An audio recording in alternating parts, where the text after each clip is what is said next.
Today is the 150th day of 2023. So far this year, there have been 263 mass shootings reported in the United States. 327 victims have been killed in those incidents. Both those figures are the highest ever recorded this early in a year. Enough is enough. We can and we must do more.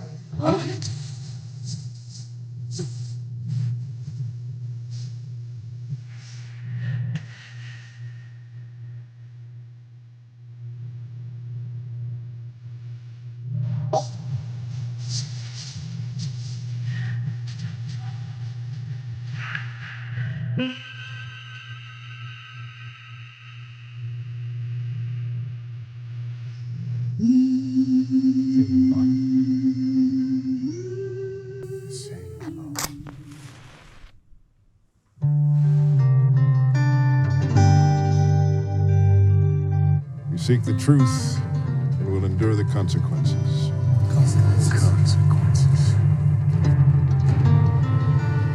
In the late 1800s, Oscar Wilde wrote, "Art never expresses anything but itself.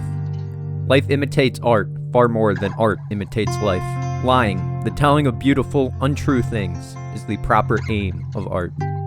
One of the greatest lies often told in art is violence is good, violence is noble.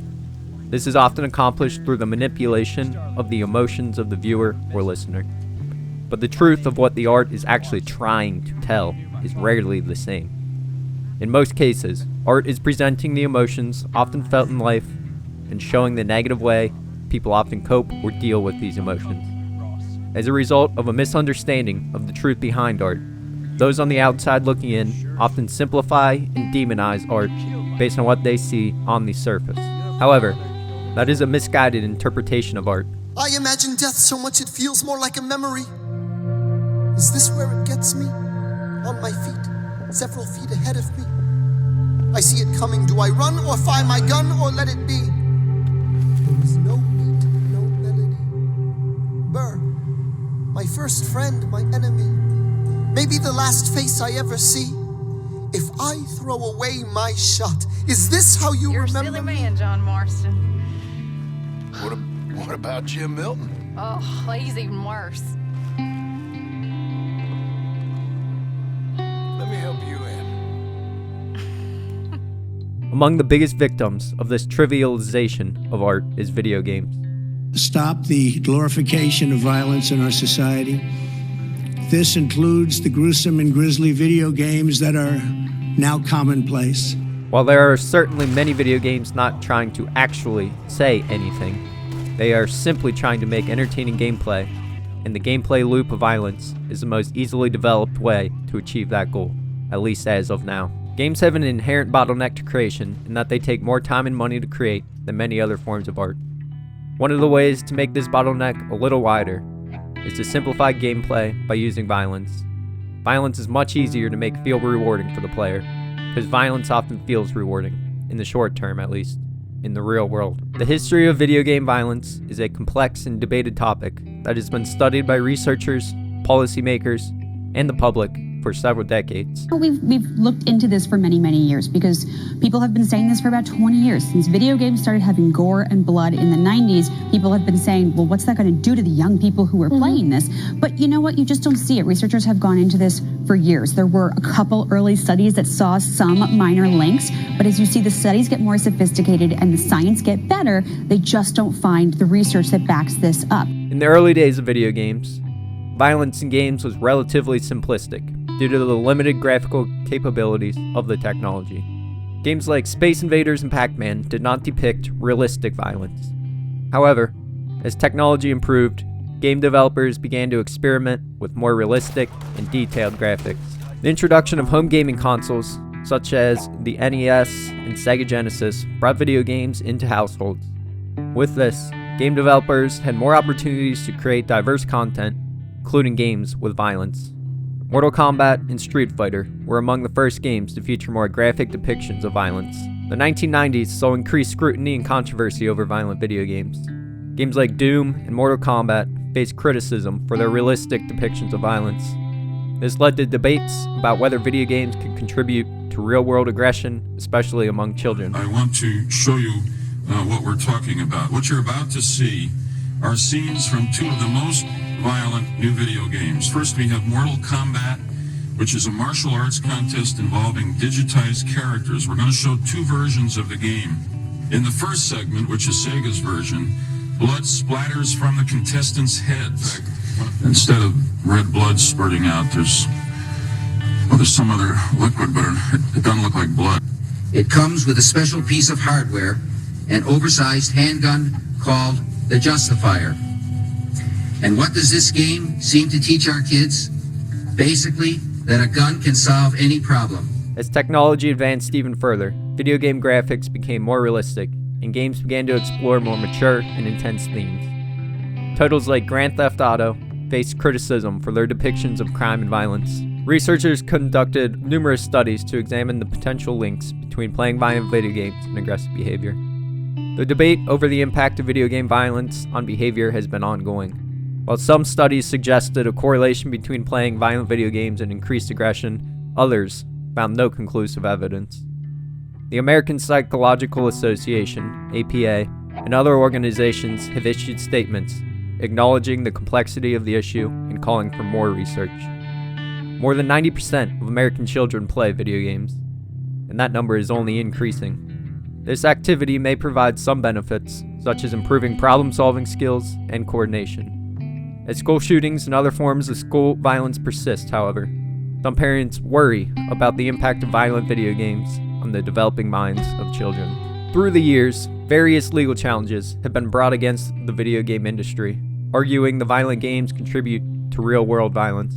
The industry, in turn, implemented voluntary rating systems, such as the ESRB, to inform consumers about the content of games.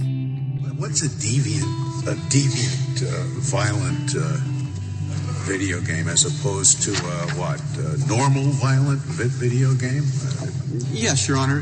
Deviant would be departing from established norms. There are established norms of violence?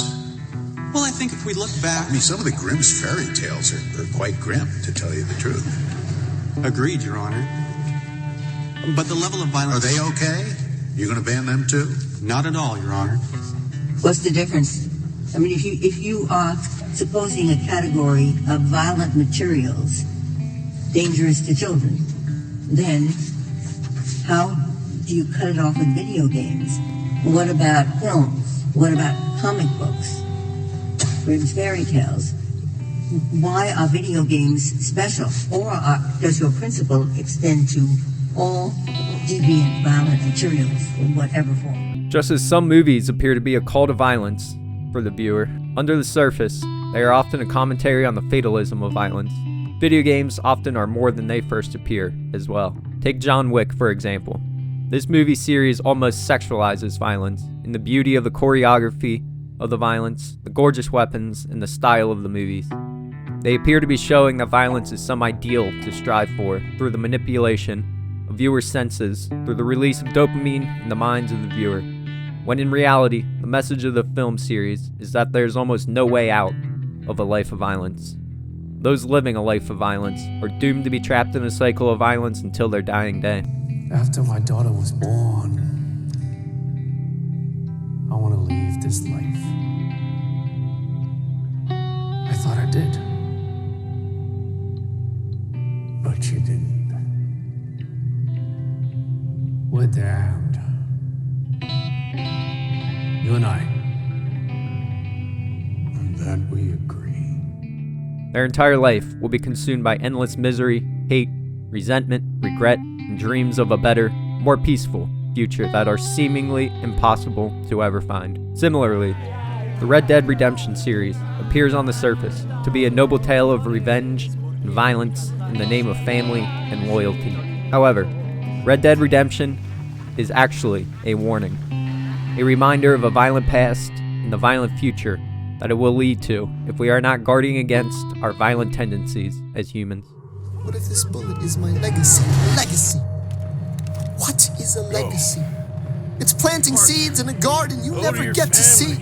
I wrote some notes at the beginning of a song someone will sing for me. America, you great unfinished symphony you sent for me. You let me make a difference. A place where even orphan immigrants can leave their fingerprints and rise up. I'm running out of time. I'm running and my time's up. Wise up. Eyes up. I catch a glimpse of the other side. Lawrence leads a soldier's chorus on the other side. My son is on the other side. He's with my mother on the other side. Washington is watching from the other side. Teach me how to say goodbye. Rise up, rise up, rise up, Eliza. Never thought I'd see My love, take your time. Rockstar's commitment to realism in its games, such as Red Dead Redemption 2, has drawn attention and criticism. The intense depiction of violence, including realistic animations and consequences, has sparked discussions about the impact of such content on players and the boundaries of artistic expression. In this long-form essay, we will be exploring the violence of the world of Red Dead Redemption and Red Dead Redemption 2. We will be looking at the violence portrayed in the games and discussing how some characters in the game found a way out of the violence through the better angels of our nature. Why violence has declined, as written by Steven Pinker. Research from this book, which I will barely be scratching the surface of in this video, so I highly recommend giving the full book a read if you find this topic interesting, is used to form a lens with which to better understand the cycle of violence and discuss the idea of redemption for Arthur Morgan, John Marston, and finally, little Jack Marston. Bear in mind, the book was released in 2011, and the world of late has seen an uptick in war and violence, but perhaps this makes the book more important than ever.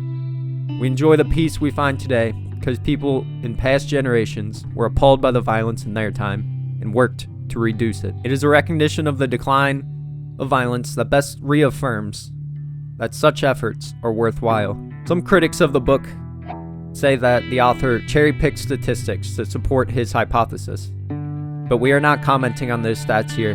We are more so utilizing the ideas on how to decrease violence regardless of if it is lesser or greater now than in the past. We too must continue our abhorrence of the violence that still remains in our modern world. Such atrocities as seen currently in Israel and Gaza and throughout the Middle East, including the past 15 years of US involvement, Ukraine, Africa, and even the hate crimes still being perpetrated in the US and throughout the rest of the world. Man's humanity to man has long been a subject for moralization. Instead of asking, why is there war? We might ask, why is there peace? Despite the demonization of video games and the violence portrayed in them, video games allow a channel for us to ask ourselves this question. Moral progress is compatible with a biological approach to the human mind and an acknowledgement of the dark side of human nature. Ignoring the existence of violence and the inner demons of human nature solves nothing. We must continue striving to show and hopefully understand those inner demons so as to be better equipped to find a way to the better angels of our nature. Through the violence of the past, and better yet, the fictional violence portrayed in art, like Red Dead Redemption, we may just have a fighting chance at finding some peace. Many believe violence is caused by a deficit of morality and justice. On the contrary, violence is often caused by a surplus of morality and just in the minds of the perpetrator. The belief that violence has decreased suggests that we started off nasty and that the deceptions of civilization have moved us in a noble direction, one in which we can hope to continue.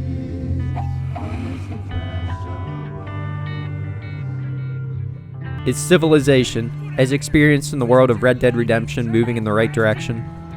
Despite the problems the oncoming train, that is the New World, causes for our main protagonists, does it help them change for the better? It is natural to recount the history of violence as a moral saga, a heroic struggle of justice against evil.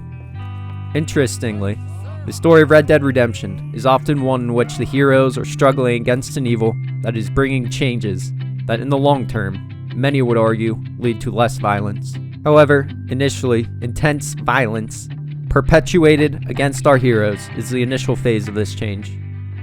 The mind is a complex system of cognitive and emotional faculties implemented in the brain which owe their basic design to the process of evolution. Some of these faculties incline us towards various kinds of violence.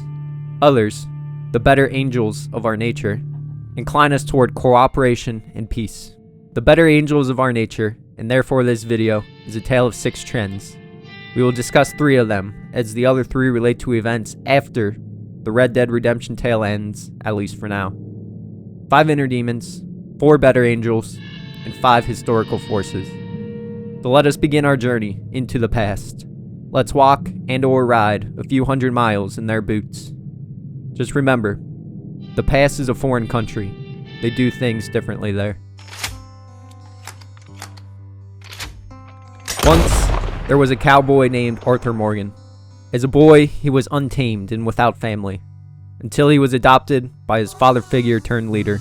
To those he now considered family, he was unflinching in his loyalty. To all who had done him no wrong, he was kind, and in the face of danger, brave. To his enemies, he became a waking nightmare.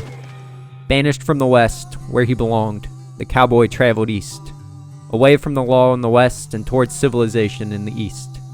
The comfort of the western desert sand was replaced by the misery of a desert made of snow. The loyal cowboy braved the cold to provide food, comfort, and safety for his family. A father figure and friend, the cowboy carried his maimed surrogate son, John Marston, on his back, fought off beasts, and sacrificed his own comfort for his protection. Together, the cowboys and their family of outlaws survived the bitter cold, earned some cash, and made their way in the wilderness. Daily existence is very different if you always have to worry about being abducted, raped, or killed. It's hard to develop sophisticated arts, learning, or commerce if the institutions that support them are looted and burned as quickly as they are built. Followed out by the changing of the season, and with the father and surrogate son safe for the time being, the gang rode further east until the cowboy found camp in a remote forest near town. Finally, it was time to prosper again. To better understand the psychology of our cowboys as they re-enter civilization, we must first try to understand the civilization they lived in. Thus, we will establish 3 trends civilization was on the tail end of experiencing. Trend 1, the pacification process, was the transition from the anarchy of the hunting, gathering, and horticulturist societies in which our species spent most of its evolutionary history to the first agricultural civilizations, with cities and governments. With that change came a reduction in the chronic raiding and feuding that characterized life in a state of anarchy. Thomas Hobbes claimed in the 1600s that savage people in many places in America lived in a state of violent anarchy and introduced the Leviathan Triangle as a means of preventing this violence. The triangle shows that for every act of violence, there are 3 interested parties: the aggressor, the victim, and a bystander. Each has a motive for violence: the aggressor to prey upon the victim to retaliate, the bystander to minimize collateral damage from their fight. Violence between combatants may be called war. Violence by the bystander against the combatants may be called law. Roman historian Tacitus said, "Formerly, we suffered from crimes. Now, we suffer from laws." When it came to violence, the first Leviathans who adopted the triangle solved one problem but created another. People were less likely to become victims of homicide or casualties of war, but they were now under the thumbs of tyrants, clerics, and kleptocrats. This gives us the more sinister sense of the word pacification. Not just the bringing about of peace, but the imposition of absolute control by a coercive government. Trend 2, the civilizing process, happened between the late Middle Ages and the 20th century. The surprising decline in violence during this period was attributed mostly to the consolidation of a patchwork of feudal territories into large kingdoms with centralized authority and an infrastructure of commerce. As was seen in Europe, according to Elias, who created the civilizing process theory, once Leviathan was in charge, the rules of the game changed. A man's ticket to fortune was no longer being the baddest knight in the area, but making a pilgrimage to the king's court and currying favor with him and his entourage. The court, basically a government bureaucracy, had no use for hotheads and loose cannons, but sought responsible custodians to run its provinces. He summed up his theory, which linked the centralization of state power to a psychological change in the populace with the slogan, "Warriors to courtiers." Another change during the civilizing process was an economic revolution. The economic base of the feudal system was land and the peasants who worked it. This is the recipe for a zero-sum game, as the only way to gain wealth is by conquering and taking the land of another. A positive-sum game is a scenario in which agents have choices that can improve the lots of both of them at the same time. In other words, there is an exchange involving both interested parties gaining something. A key ingredient to making this exchange possible is the ability to move goods across a longer distance. Positive-sum games also change the incentives for violence. If you're trading favors or surpluses with someone, your trading partner suddenly becomes more valuable to you alive than dead. A free market puts a premium on empathy. A good business person has to keep customers satisfied or a competitor will woo them away. Per economist Samuel Ricard in 1704, commerce attaches people to one another through mutual utility. Through commerce, man learns to deliberate, to be honest, to acquire manners, to be prudent and reserved in both talk and action.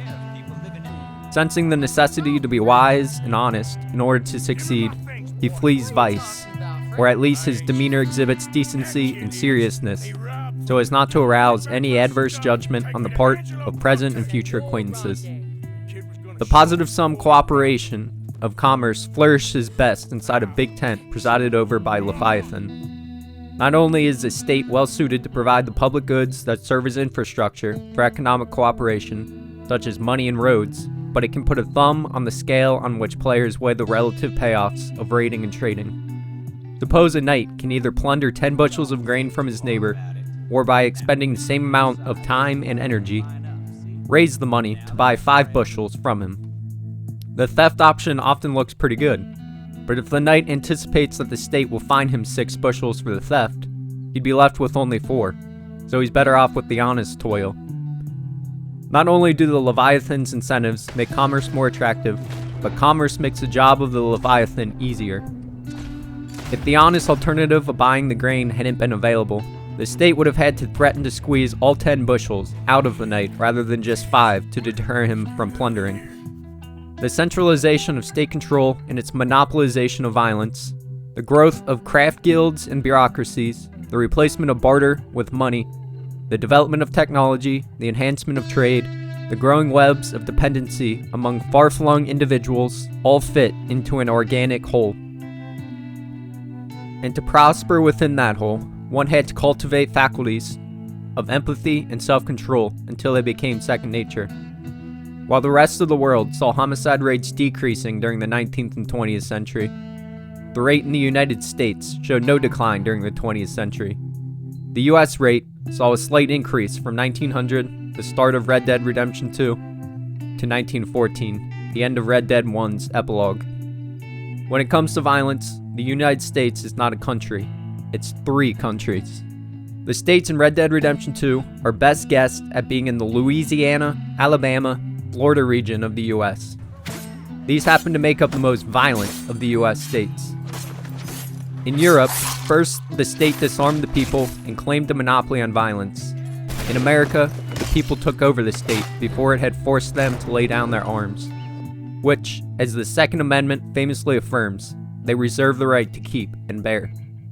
In other words, Americans, and especially Americans in the South and West, never fully signed on to a social contract that would vest the government with a monopoly on the legitimate use of force. In much of American history, legitimate force was also wielded by posses, vigilantes, and Pinkertons, and even more often kept as a prerogative of the individual.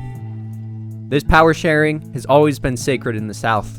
In the 19th century, the South had a deliberately weak state, eschewing things such as penitentiaries in favor of local, personal violence.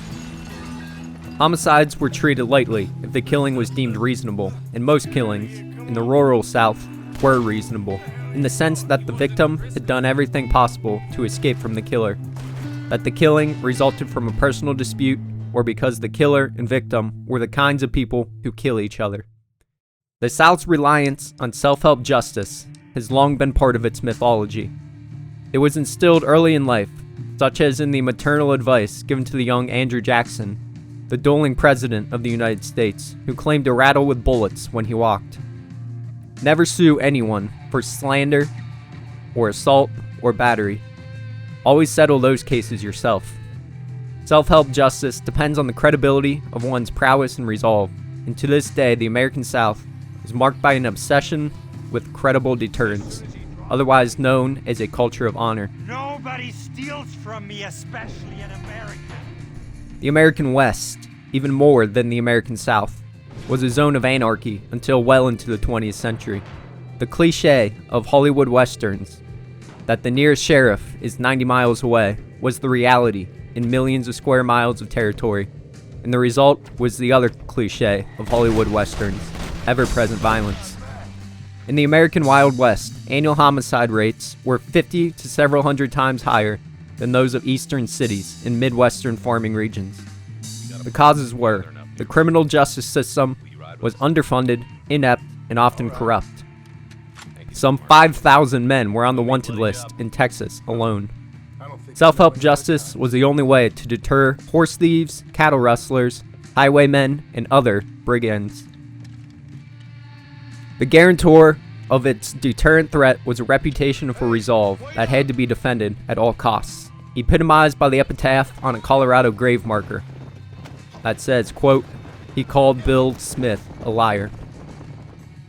The decline of violence in the American West lagged that in the East by 2 centuries and spanned the famous 1890 announcement of the closing of the American frontier, which symbolically marked the end of anarchy in the United States.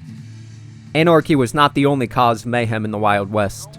These regions were peopled by young, single men who had fled impoverished farms and urban ghettos to seek their fortune in the harsh frontier. Those people warm and fed. At least we don't need to worry about Pinkertons tailing us in this. The one great universal in the study of violence is that most of it is committed by 15 to 30-year-old men. We are no one. The West was eventually tamed not just by the flint-eyed marshals and hanging judges, but by an influx of women. Me? No. Possible. Nature abhors the lopsided sex ratio, and women in eastern cities and farms eventually flowed westward along the sexual concentration gradient. Widows, spinsters, and young single women sought their fortune in the marriage market. Encouraged by the lonely men themselves and by municipal and commercial officials, who became increasingly exasperated by the degeneracy of their western hellholes. As the women arrived, they used their bargaining position to transform the West into an environment better suited to their interests.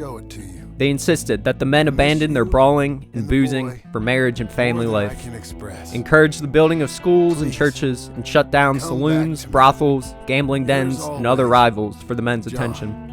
Here we are, just like I said, cultural center of civilization. Man at its finest. A famous study that tracked 1,000 low-income Boston teenagers for 45 years discovered that 2 factors predicted whether a delinquent would go on to avoid a life of crime. Those 2 factors were getting a stable job and marrying a woman he cared about and supporting her and her children. The effect of marriage was substantial. 3/4 of the bachelors, but only 1/3 of the husbands, went on to commit more crimes. Marriage really does seem to have a pacifying cause. An appreciation of the civilizing process in the American West and rural South helps make sense of the American political landscape today.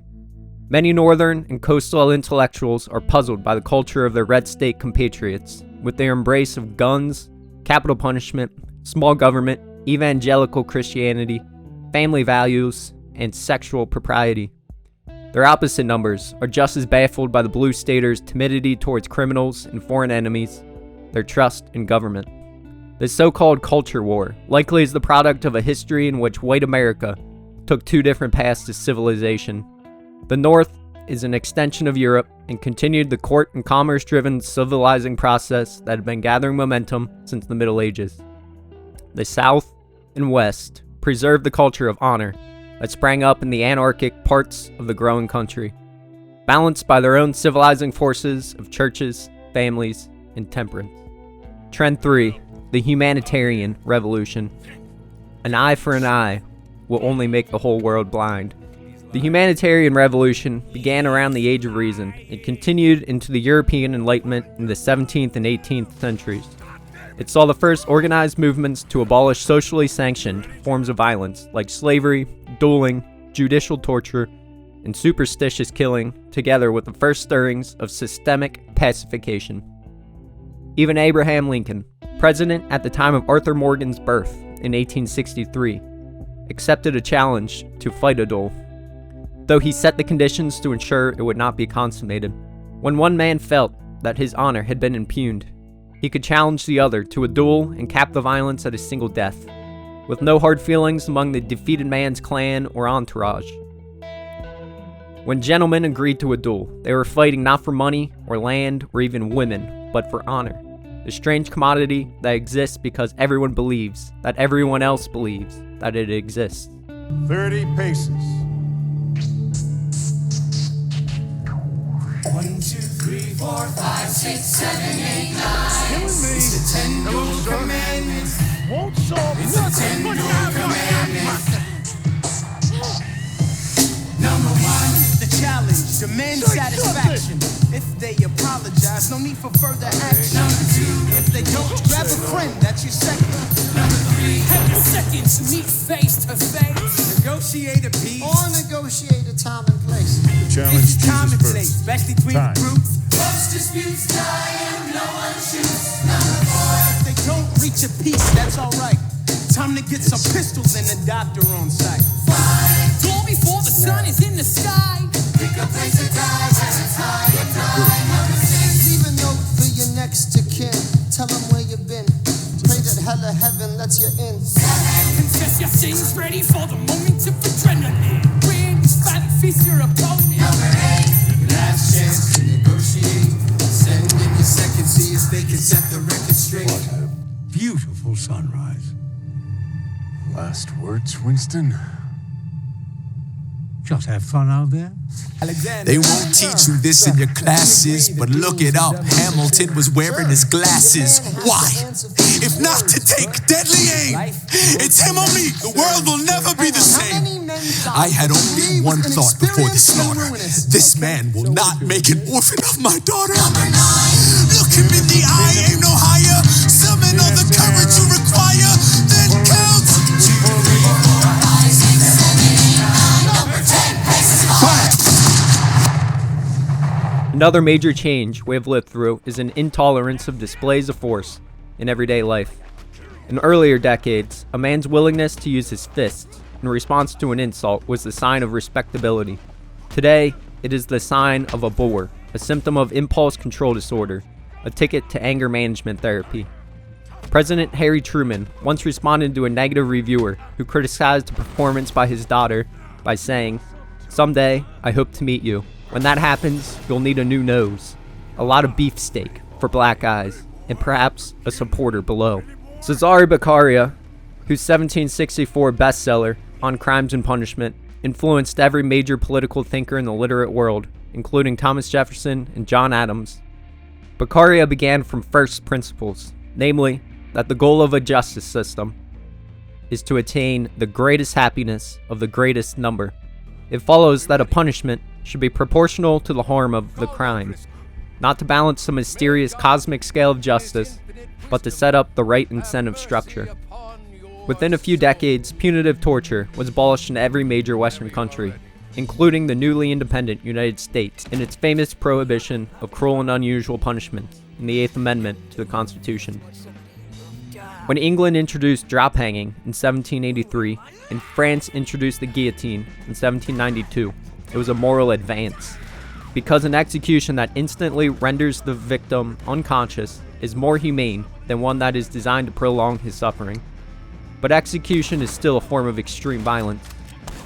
During the 19th century, many European countries stopped executing people for any crime but murder and high treason.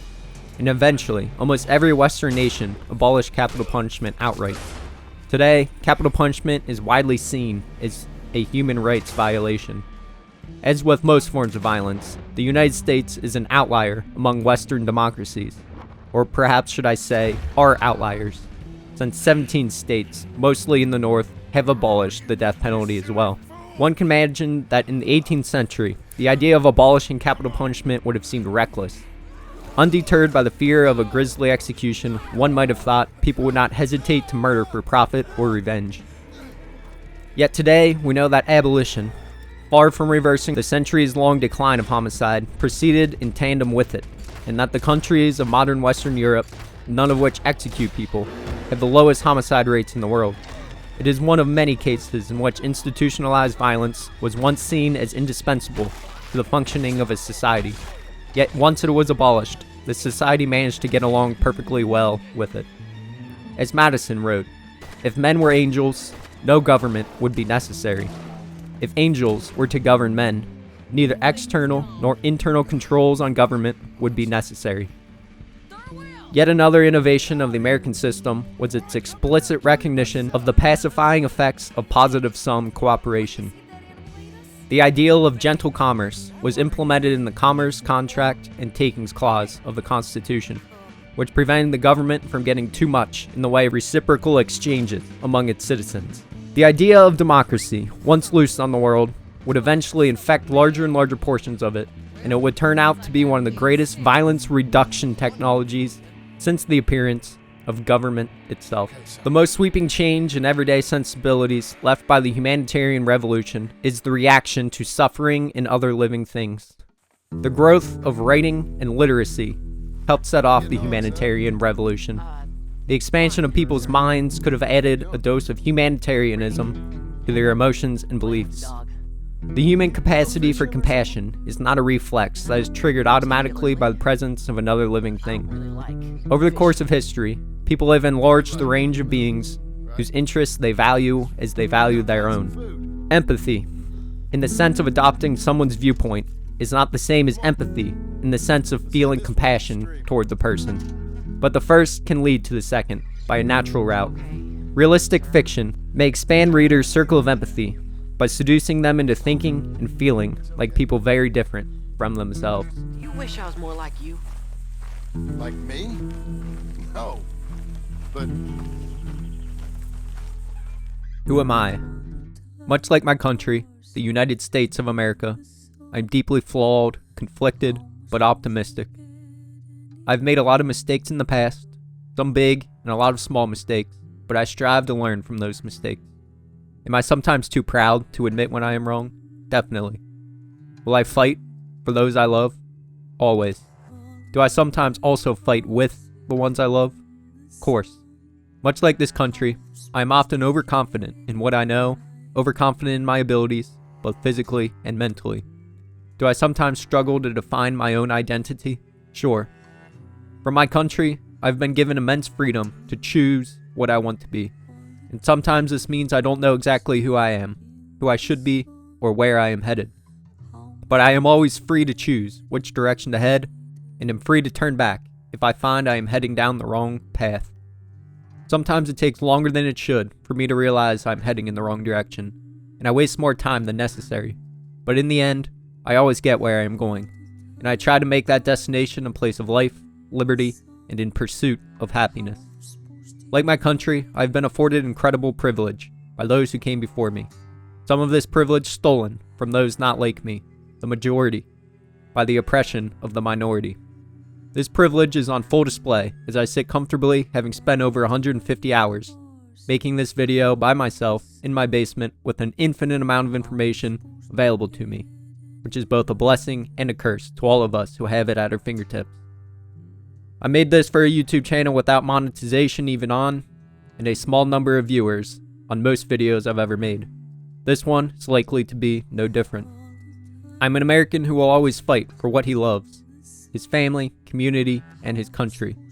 How much of this video am I absolutely certain of? Very little, if anything. This is what seems to separate me from the most vocal in this country. As I make statements throughout this long-winded video essay that will likely offend both the right and the left in this country, I'm sure the comment section will be filled with people stating how dumb I am for this or for that. They are probably correct. A lot of my ideas are dumb.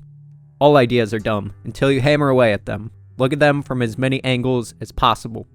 Look at them with differing perspectives, differing voices and research, and then do it all over again. A lot of my initial ideas started in one place and ended up on the other side the more I researched them. So hopefully, they are slightly less dumb than they would have been had I done no research or actual thought. Had I just stuck to my initial assumptions. The times I do pick a side in this video, know I can see the flip side, and usually picked one because I was 0.5% more confident in the conclusion I landed on than another completely different conclusion. In the age of the internet, still at the very initial stages of life, probably just now learning to crawl, at most, groupthink is running rampant. Thanks in large part to the algorithms of our favorite social media platforms, including YouTube, we too often hear only one side to any topic or argument, our side. It has gotten this country to the point where we are unwilling to have a discussion with someone whose opinion is different than our own. Empathy and compassion seem to be on one hand at an all-time low, and on the other at an all-time high. Social media has allowed the globalization of perspective in an incredible way. The fact that someone in the United States can open TikTok and see the suffering happening in Gaza and Israel, for example, means our care and concern of people outside our tribes is ever expanding. However, we are still a tribalistic people, and even in our compassion, we still pick our tribe of thinkers and refuse to even consider the tribes from outside our walls might ever be correct about anything. We refuse to try to understand their perspective, usually I truly believe, maybe a bit naively, because we truly think we are trying to help more people with our thinking and therefore they must not be compassionate people. How narcissistic of us all. Including me, but I'm working on it. We are living in a time where the traditional role of young men has been devalued, as have traditional norms of all genders. In many ways, for the better, but it is still a new change which leaves many unsure where they belong. While we traditionally held an unfair monopoly on power throughout the world and in this country, our traditional rules are being devalued nonetheless. Along with this has come a slew of consequences. Some would say a long overdue reckoning. Such trends as a lack of job security or job satisfaction, the devaluing of traditional sexual relationships, and much more. According to an article on TheGuardian.com, polling has demonstrated a marked decline in all spheres of social life, including close friendships, intimate relationships, trust, labor participation, and community involvement. The continuing shift has been called the friendship recession or the social recession. The decline comes alongside a documented rise in mental illness, disease of despair, and poor health more generally. Entire institutes have been set up to study, monitor, and surveil the internet's radicalizing tendencies, buoyed by anti-social loneliness. Rather than bowling alone, Americans are instead browsing alone, over 7 hours daily on average, with the number rising every year. As of 2021, 31% of Americans claim to be online almost constantly. Personal meaning comes when people feel they are living the symbolic life, that they are actors in the divine drama. In our increasingly frayed sociality, what often enters instead is nostalgia, exaggerated hatred, and the desire to be saved. Along with this comes a troubling upward trend. Research examined an era of marked increase in the number and deadly effect of mass shootings in the United States. To summarize that trend, the project spanned mass shootings over more than 50 years, yet 20% of the 167 mass shootings in that period occurred in the last 5 years of the study period. More than half occurred after 2000, of which 33% occurred after 2010. The years with the highest number of mass shootings were 2018 with 9, and 1999 and 2017, each with 7. 16 of the 20 deadliest mass shootings in modern history, i.e. from 1966 through 2019, occurred between 1999 and 2019, and 8 of those 16 occurred between 2014 and 2019. The death toll has risen sharply, particularly in the last decade. In the 1970s, mass shootings claimed an average of 8 lives per year. From 2010 to 2019, the end of the study period, the average was up to 51 deaths per year. According to the Rockefeller Institute of Government, mass shootings have been increasing steadily in frequency since 1966, as we just established. From 1966 to 75, there were only 12 mass shootings, while from 2013 to 2022, there were 170 mass shootings. On gun violence, the United States is an outlier. When you look at the rates of firearm homicides among high-income countries in 2021 alone, you find that the United States lands at number 7 on the list. When we look exclusively at high-income countries and territories with populations of 10 million or more, the US ranks first. Regarding the percentage of childhood deaths caused by firearms among high-income countries with populations over 10 million, the United States is by far an outlier. More children die here than anywhere else. If we break this down into the states within the United States, you see several of the states where Red Dead Redemption 2 was set to take place among the highest rates of firearm homicides per 100,000 population. Those states include Louisiana, Mississippi, Alabama, Georgia, and Florida, among the top states in these United States. Looking at the demographics of mass shootings, of the 172 individuals who engaged in public mass shootings covered in the database, 97.7% were male. Ages range from 11 to 70 years old, with a mean age of 34.1. Those shootings were 52.3% white, 20.9% black, and 8.1% Latino. Most individuals who perpetrated mass shootings had a prior criminal record, 64.5%, and a history of violence, 62.8%, including domestic violence, 27.9%. Additionally, 28.5% had a military background. Most died on the scene of the public mass shooting, with 38.4% dying by their own hand and 20.3% killed by law enforcement. The majority of mass shootings took place at either the workplace, 29% of the time, or at school, 24.3% of the time. 75.1% of the perpetrators used handguns. We now know the who, but why would a person go down this path of violence? Pinker offers up 5 common inner demons innate in many humans as common causes of violence. Demon 1 is predatory, or instrumental violence. Put simply, violence deployed as a practical means to an end. The first category of violence is not really a category at all, because its perpetrators have no destructive motive, like hate or anger. They simply take the shortest path to something they want, and a living thing happens to be in the way. At best, it is a category by exclusion, the absence of any inhibiting factor like sympathy or moral concern. The same incuriosity enables cold-hearted predatory violence against humans. Here are a few examples. Colonist settlers expelling or massacring indigenous people. Gangsters whacking a rival. Criminals killing an eyewitness to a crime. Defensive and preemptive violence, doing it to them before they do it to you, is also a form of instrumental violence.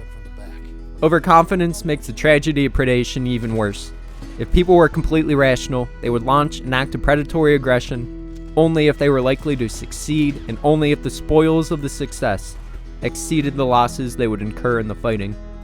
By the same token, the weaker party should concede as soon as the outcome was a foregone conclusion. A world with rational actors might see plenty of exploitation, but it should not see many fights or wars. Stand your ground laws provide an incentive for families to own guns to protect their families and their property.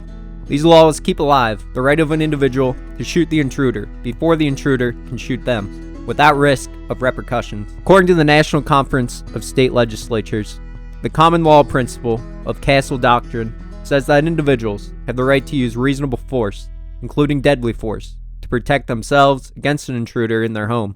This principle has been codified and expanded by state legislators, more commonly aided by the protections of owning and the right to use a gun. In an attempt to be prepared to protect the family from intruders, many people likely keep them loaded and unlocked so they can actually use them in time if the need arises. An estimated 4.6 million American children live in a home where at least one gun is kept loaded and unlocked. These improperly stored weapons have contributed to school shootings, suicides, and the deaths of family members, including infants and toddlers. Nearly half of all parents with a weapon in the home wrongly believe their children don't know where a gun is stored. Safe storage of firearms prevents tragedies.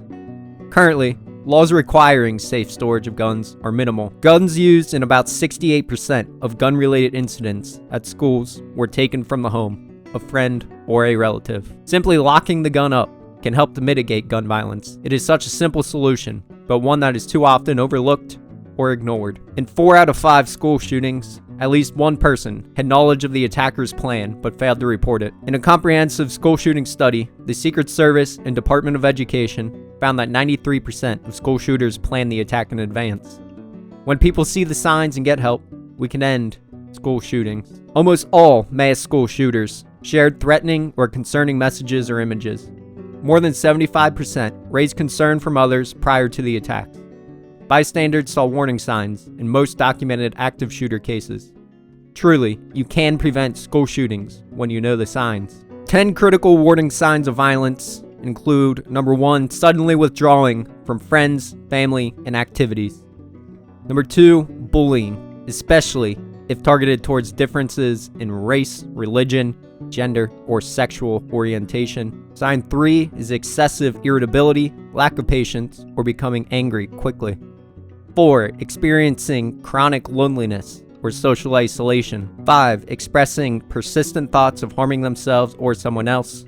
6, making direct threats toward a place, another person, or themselves. 7, bragging about access to guns or weapons. 8, recruiting accomplices or audiences for an attack.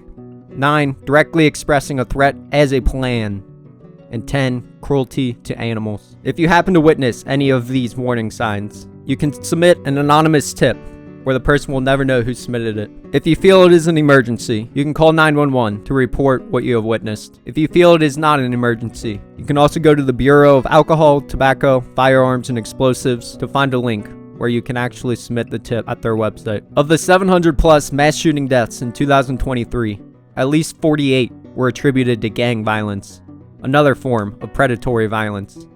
It has been only 120 years or so since the Vanderlyn gangs of the Wild West were committing predatory violence because people stood between them and their desires. Different than the mass shooting demographics mentioned above, gang-related gun violence is a beast of its own kind. Throughout this video, we will be focusing more so on the majority of the mass shootings in this country. The increasing mass shootings relating to the causes outside of gang involvement, while acknowledging the need for additional research into gang violence, is an essential and worthwhile endeavor. This is not to say gang-related deaths are any less tragic. They are simply too complex and different from other mass shootings to discuss within the same video. Not to mention, research at the moment is very limited. According to youth.gov, the following are some key findings regarding gang violence.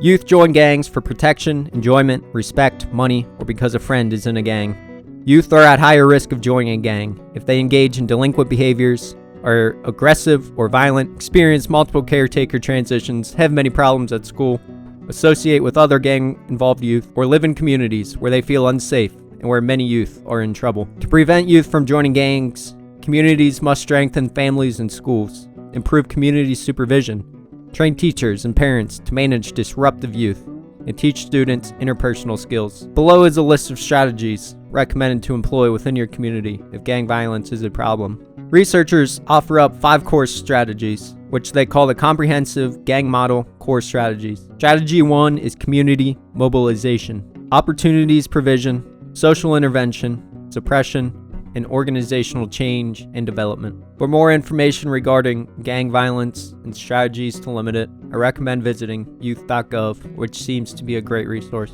Demon 2 is dominance, the urge for authority, prestige, glory, and power. The colorful idioms chest thumping, having a chip on his shoulder, drawing a line in the sand, throwing down the gauntlet, and pissing contest all denote an action that is inherently meaningless but provokes a contest for dominance. That is a sign that we are dealing in a category that is very different from predatory, practical, or instrumental violence. Even though nothing tangible is at stake in contests for dominance, they are among the deadliest forms of human quarrel. Contests of dominance are not as ridiculous as they seem. In any zone of anarchy, an agent can protect its interests only by cultivating a reputation for a willingness and an ability to defend itself against depredations. Though this mettle can be demonstrated in retaliation after the fact, it's better to flaunt it proactively before any damage is done. When dominance is reckoned within a closed group, it is a zero-sum game. If someone's rank goes up, another's has to go down. Dominance tends to erupt in violence within small groups like gangs, where a person's rank within the clique determines the entirety of his social worth. The metaphor of competitive distance urination suggests that the gender with the equipment best suited to something is the gender that is most likely to participate in contests of dominance. Though in many primate species, including humans, both sexes jockey for preeminence, usually against members of their own sex, it seems to loom larger in the minds of men than in the minds of women.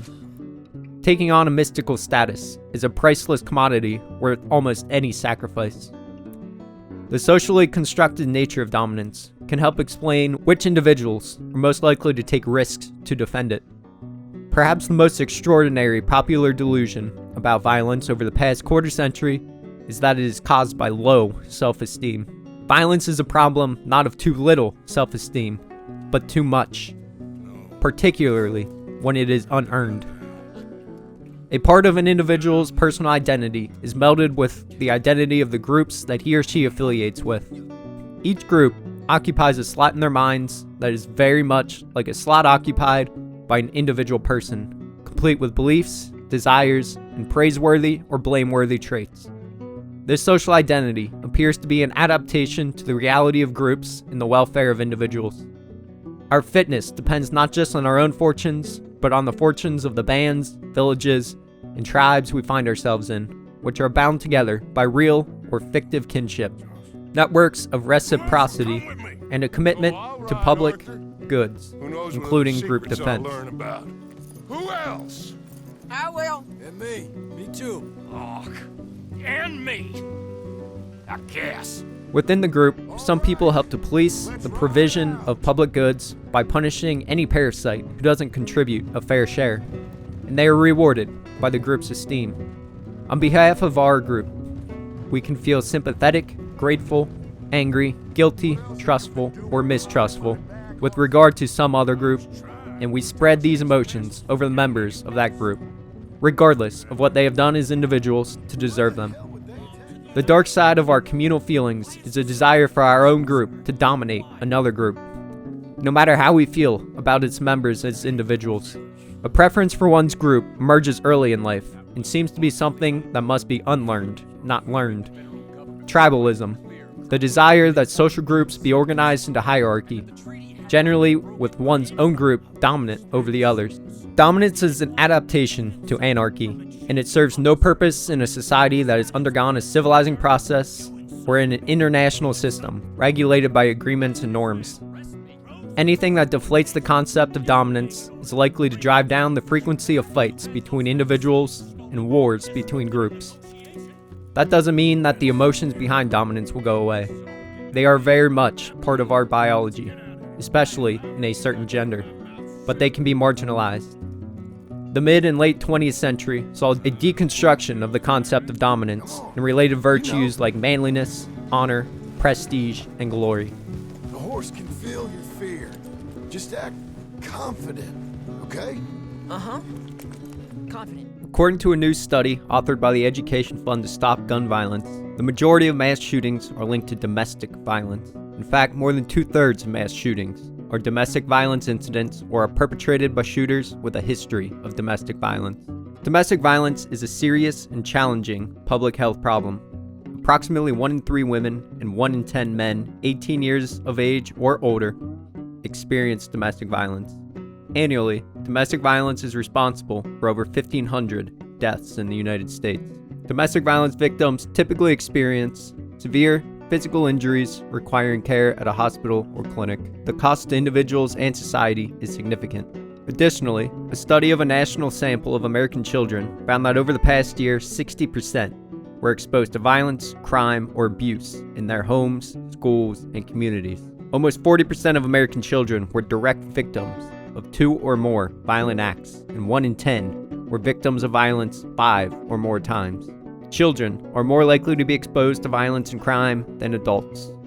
Almost 1 in 10 American children saw one family member assault another family member, and more than 25% had been exposed to family violence during their lifetime. Factors that might increase children's risk of being exposed to violence include 1. Gender. Boys are exposed to higher rates of physical assault than girls. Family structure.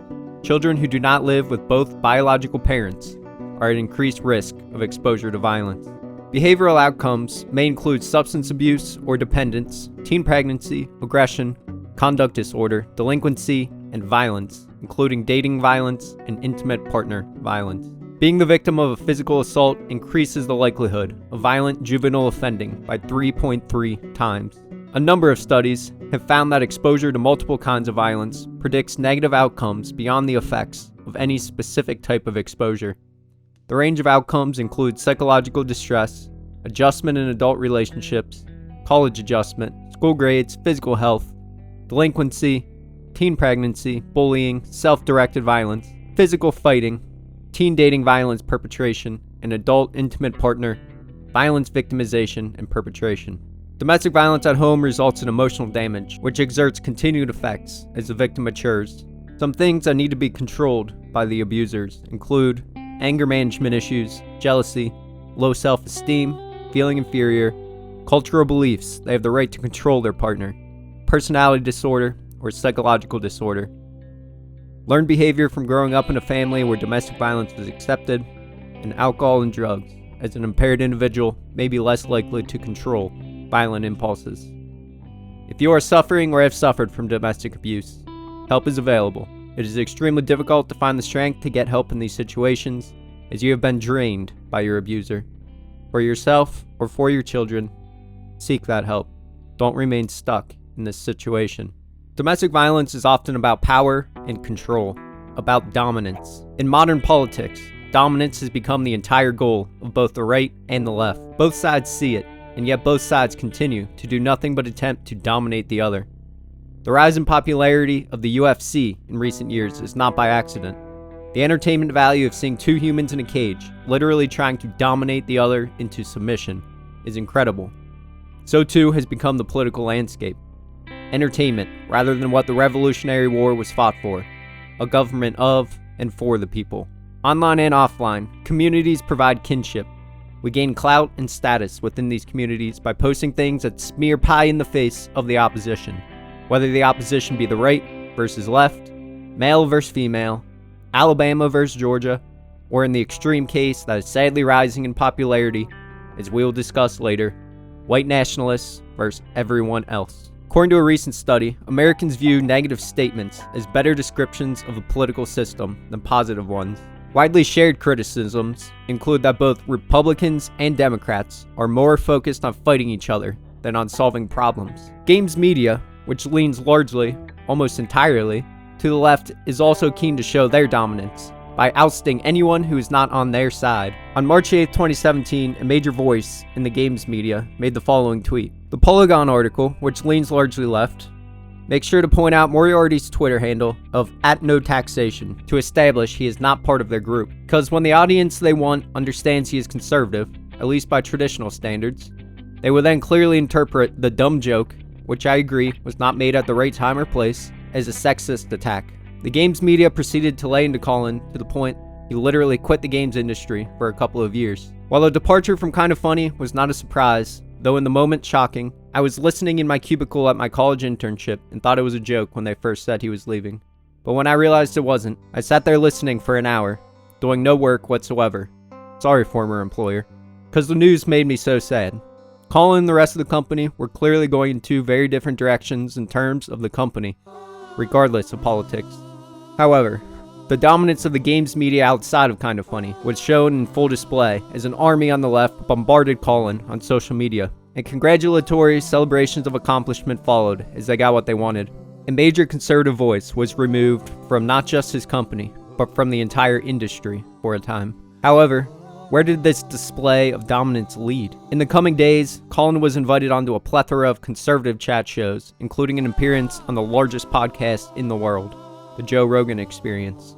Let's pretend for a moment that Colin was exactly who the left games media claimed him to be. Some still do. A 33-ish-year-old, racist, sexist, dangerous white male. Remember the demographics of mass shootings in the US, and see the situations they are often in.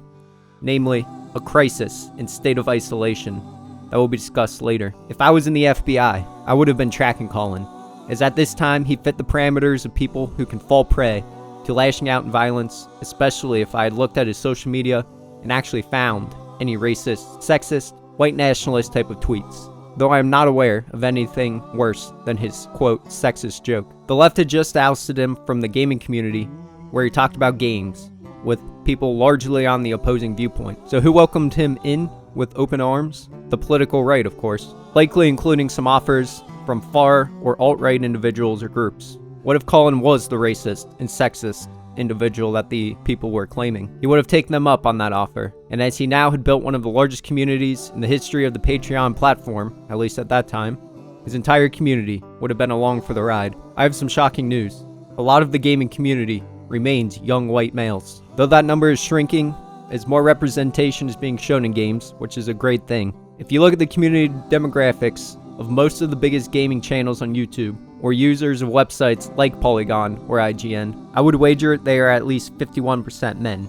At least 51%. Based on some recent statistics, 55% of gamers in the US are male. 65% of Twitch users are male. Among those men, there are going to be a not insignificant chunk that leans conservative, though that number too is shrinking, as those media sites, which are also shrinking, tell them they are not welcome on the side with the biased articles being written. On top of being young males, and God forbid, a chunk of them were Trump supporters, let's say 1% of these men were Trump supporters. That means if a channel or website hits 500,000 supporters, 255,000 are men, and 2,550 supported Trump. I would think these numbers are in fact underselling the number that might have been supporters. As these people hear messages that they are not welcome in the communities of games media by the voices on the left, including the voices that typically are not political, they are ousted from their communities.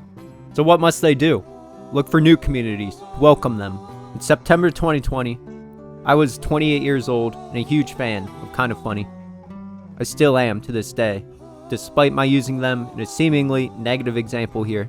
That is not my intention. I am simply trying to give productive criticism of the handling of opposing viewpoints by a lot of communities to show the danger, but probably failing at coming across the way I mean to. At the time, I was stuck in the darkest period of my life, suffering from isolation, mental health struggles like depression, after experiencing traumatic violence to a loved one, and abusing alcohol as a foolish coping mechanism. More positively, I considered Kind of Funny to be a main community that helped me find some solace and joy in my life. They consistently provided positivity and laughter when they were hard to find, for which I am eternally grateful. They never knew I was there, as I was a part of their silent majority, despite being a day one Patreon supporter back when they first announced Game Over Greggy. While I didn't agree with how Colin was treated by the media back in 2017, I completely understood the difficult position they were in and empathized with them after he went on Rogan and essentially threw the company under the bus in front of millions, if not billions, of people who did not have full context. More on the cycle of revenge later in the video. I distinctly recall being in a Planet Fitness, trying to use a healthy outlet to get out of my rut, listening to my community tell any Trump supporters to leave that community.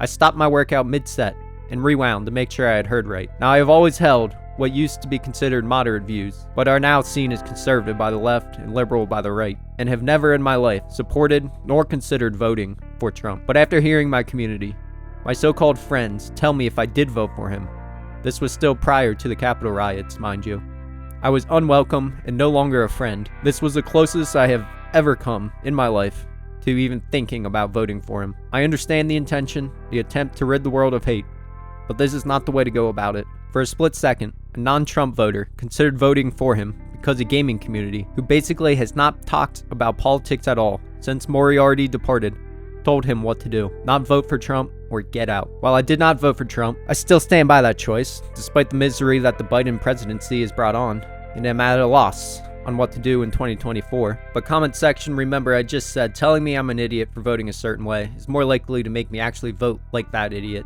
that you think I would be, than to listen to someone who is trying to cyberbully me into voting a certain way. I too no longer stand by and allow hate to go unchecked. People who are lonely or socially isolated may get too little exercise, drink too much alcohol, smoke, and often don't sleep well, which can further increase the risk of serious health conditions. People who are lonely experience emotional pain. Losing a sense of connection and community can change the way a person sees the world. Someone experiencing chronic loneliness may feel threatened and mistrustful of others. Communities where isolated white men of relatively moderate views, like I easily could have been in September 2020, are told they are welcome, and once they join, fall prey to the new echo chamber of viewpoints pushing them further and further to the right. Let's say 1% of the 1% that was ousted from their old communities falls for this ideological trap. 25 right-leaning political extremists have just been created.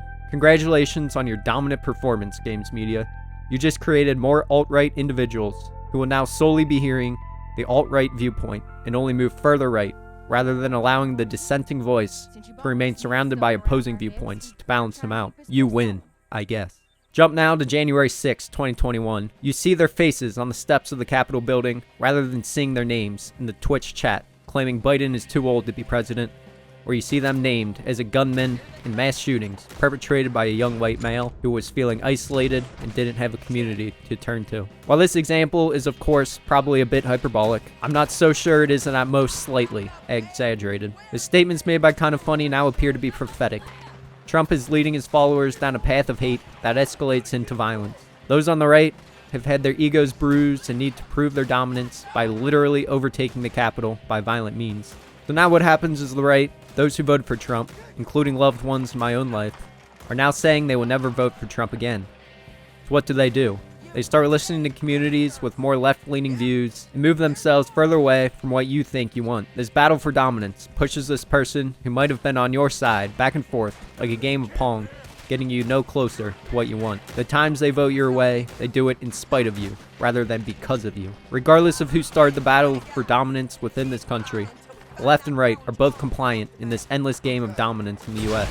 And despite what some may think, like the author of this opinion piece on Polygon, your children are watching. Adults in the room, let's just talk to each other, without the agenda of needing to prove our dominance, needing to be right about literally everything. And I am aware I'm wrong probably about 75% of what I say in this video, for example, at least. Let's simply explain to each other that bad taste jokes aren't funny or appreciated like we would our children, rather than cast each other out and fully into the arms of the other side, where their bad taste jokes will be celebrated, rather than faced with constructive criticism had we allowed them, or God forbid, encouraged them to remain in our own communities. And while they are in our communities, instead of reviewing yet another of the most popular movie series we can find to maximize viewers, in the same way Blessing's enlightening video essay regarding black hair in games taught me about something I never would have realized, and helped me to see it is in fact something that needs to be worked on. What if Kinda Funny were to handpick a run of in-reviews of movies or shows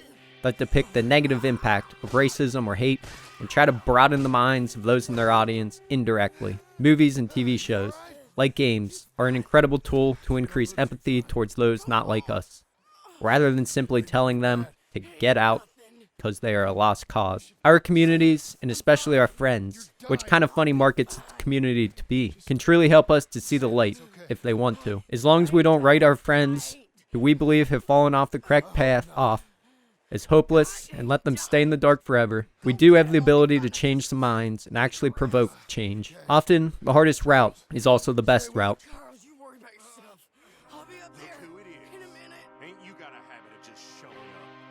Whoso sheddeth blood will have his blood shed. Revenge fuels the moralistic urge toward retribution, punishment, and justice. The determination to hurt someone who has hurt you. The urge for vengeance is a major cause of violence.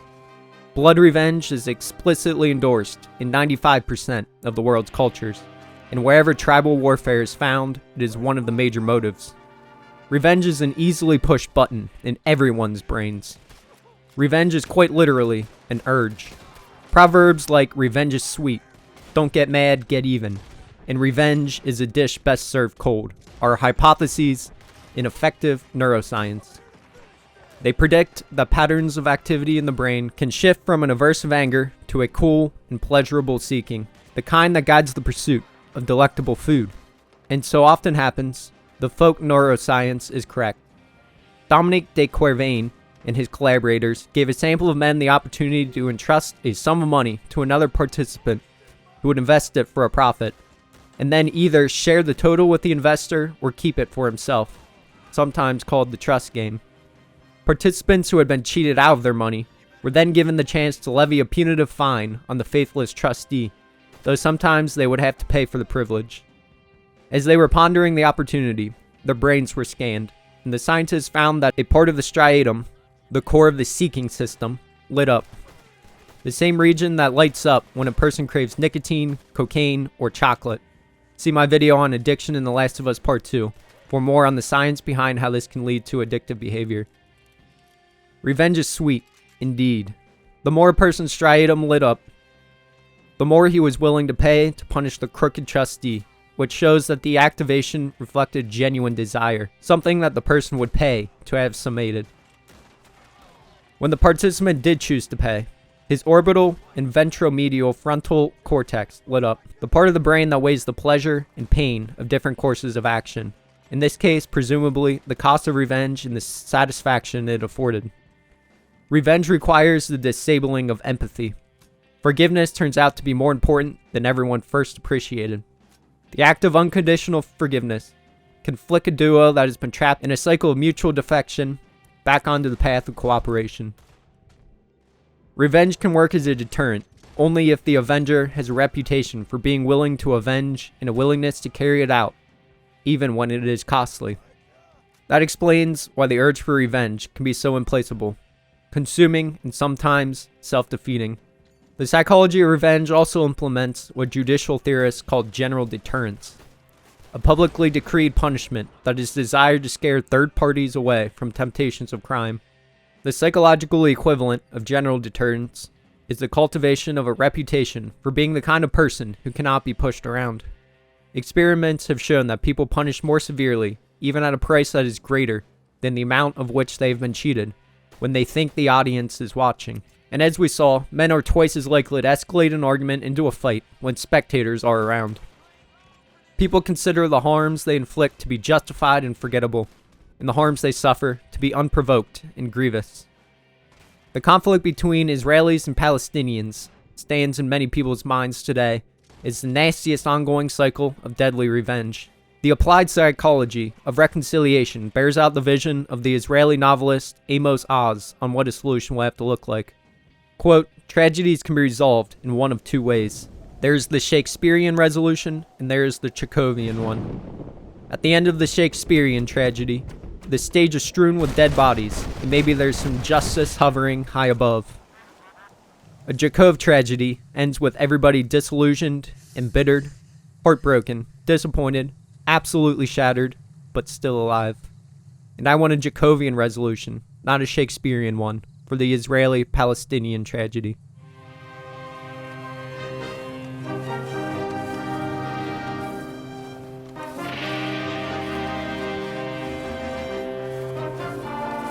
While politicians on both sides of the aisle like to blame the example being set by violent video games and other forms of art for a lot of the mass shootings in the US, I would like to offer up a more real example. As a teacher, I've quickly realized that students follow the lead of trusted adults much easier than I expected. They look to the adults for answers and for an example of how to react in tough situations. On the morning of September 11th, 2001, I sat in grade school as a third grader. Over the PA system came an announcement. What I heard was, quote, "A train station was attacked." That's what my stupid third grade brain heard anyways. Even when I got home, I had no idea what was meant by the World Trade Centers. I did not know enough at the time to feel the emotions of the event. The emotion I remember clear as day, however, is the unified anger that swept over the country following the horrific attacks. I remember the excitement when we finally invaded Afghanistan to make the terrorists pay for what they did, to show the world you do not mess with the United States of America. And I remember this aspect of national identity sticking with me ever since then. Only after spending over 100 hours researching gun violence in the US while working on this project was I finding myself questioning that initial retaliation. As the war between Israel and Hamas has come to a head in recent weeks, I am for the first time witnessing as an adult the horror and uselessness of revenge, the endless nature of it.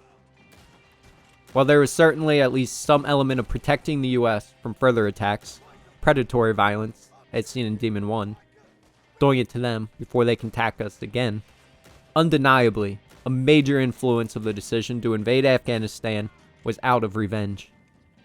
This example being set by the adults at the time instilled in many of America's youth the timeless concept that revenge is good. And now, we are surprised when a now 30-year-old white male commits a mass shooting out of revenge.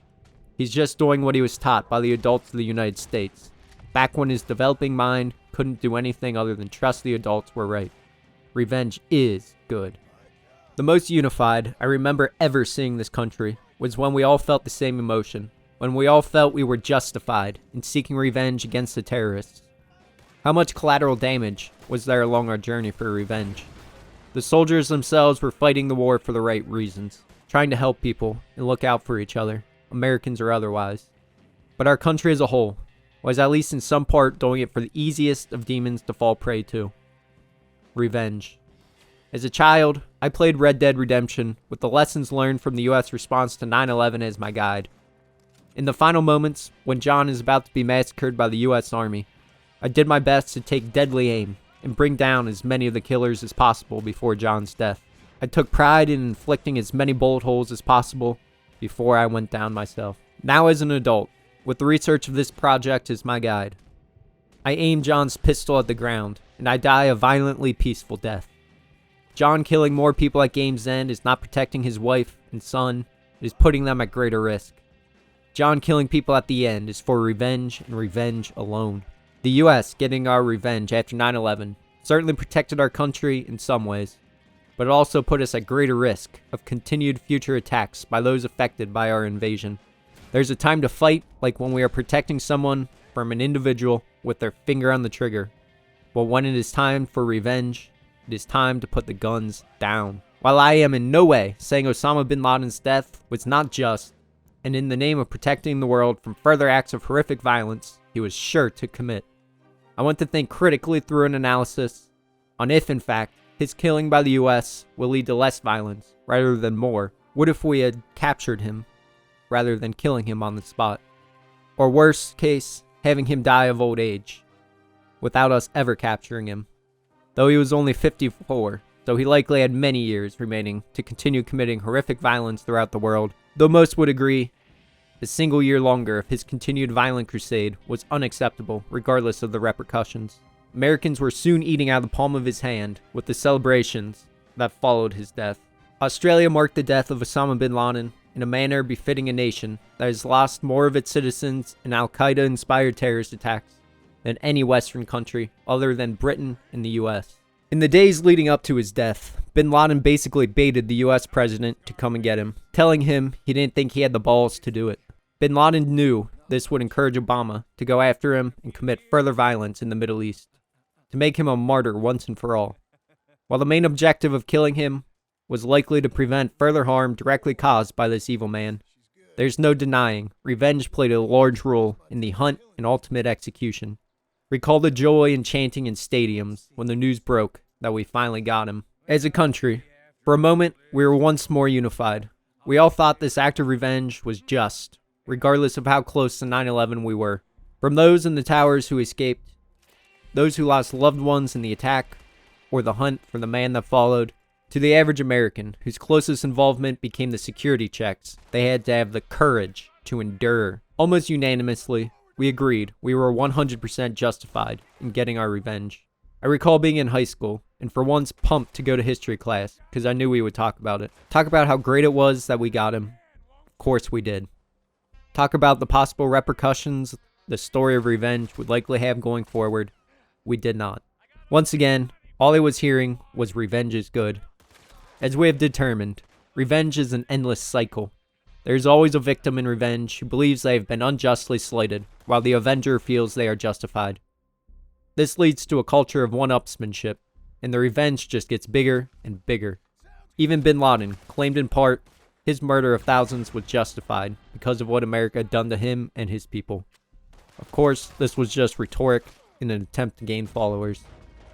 Bin Laden needed the US to keep coming after him, otherwise followers of his ideology would not be able to see yet another example of the evil we commit to their people.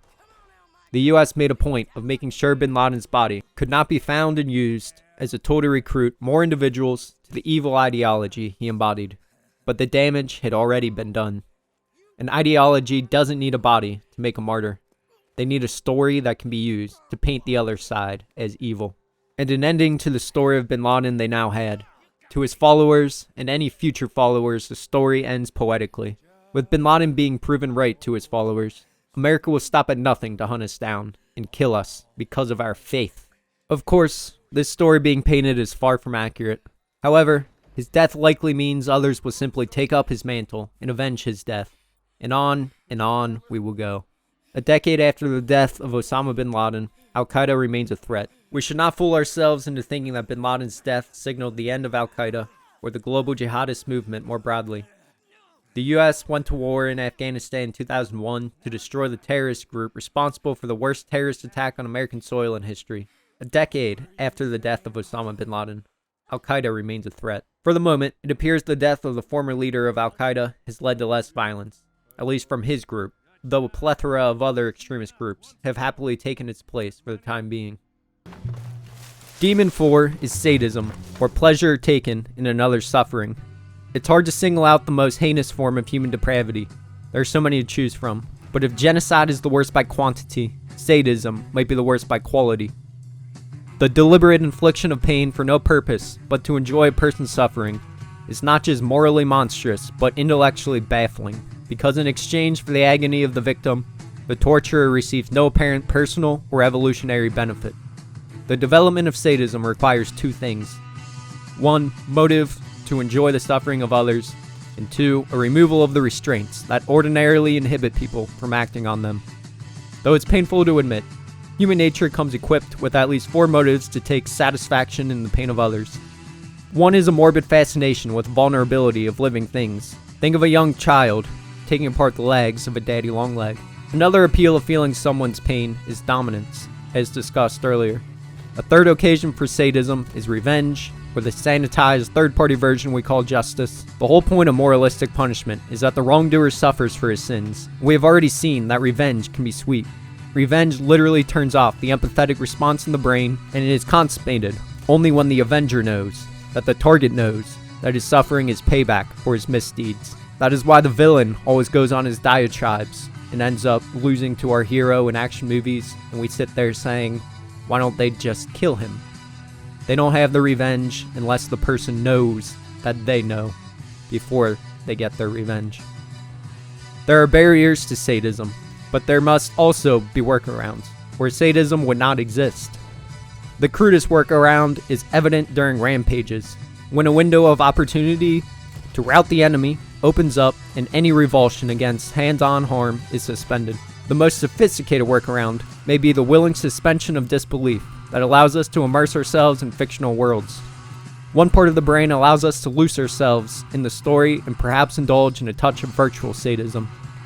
The other reminds us that it's all make-believe, so our inhibitions don't spoil the pleasure. Psychopathy is a lifelong disabling of the inhibitions against sadism.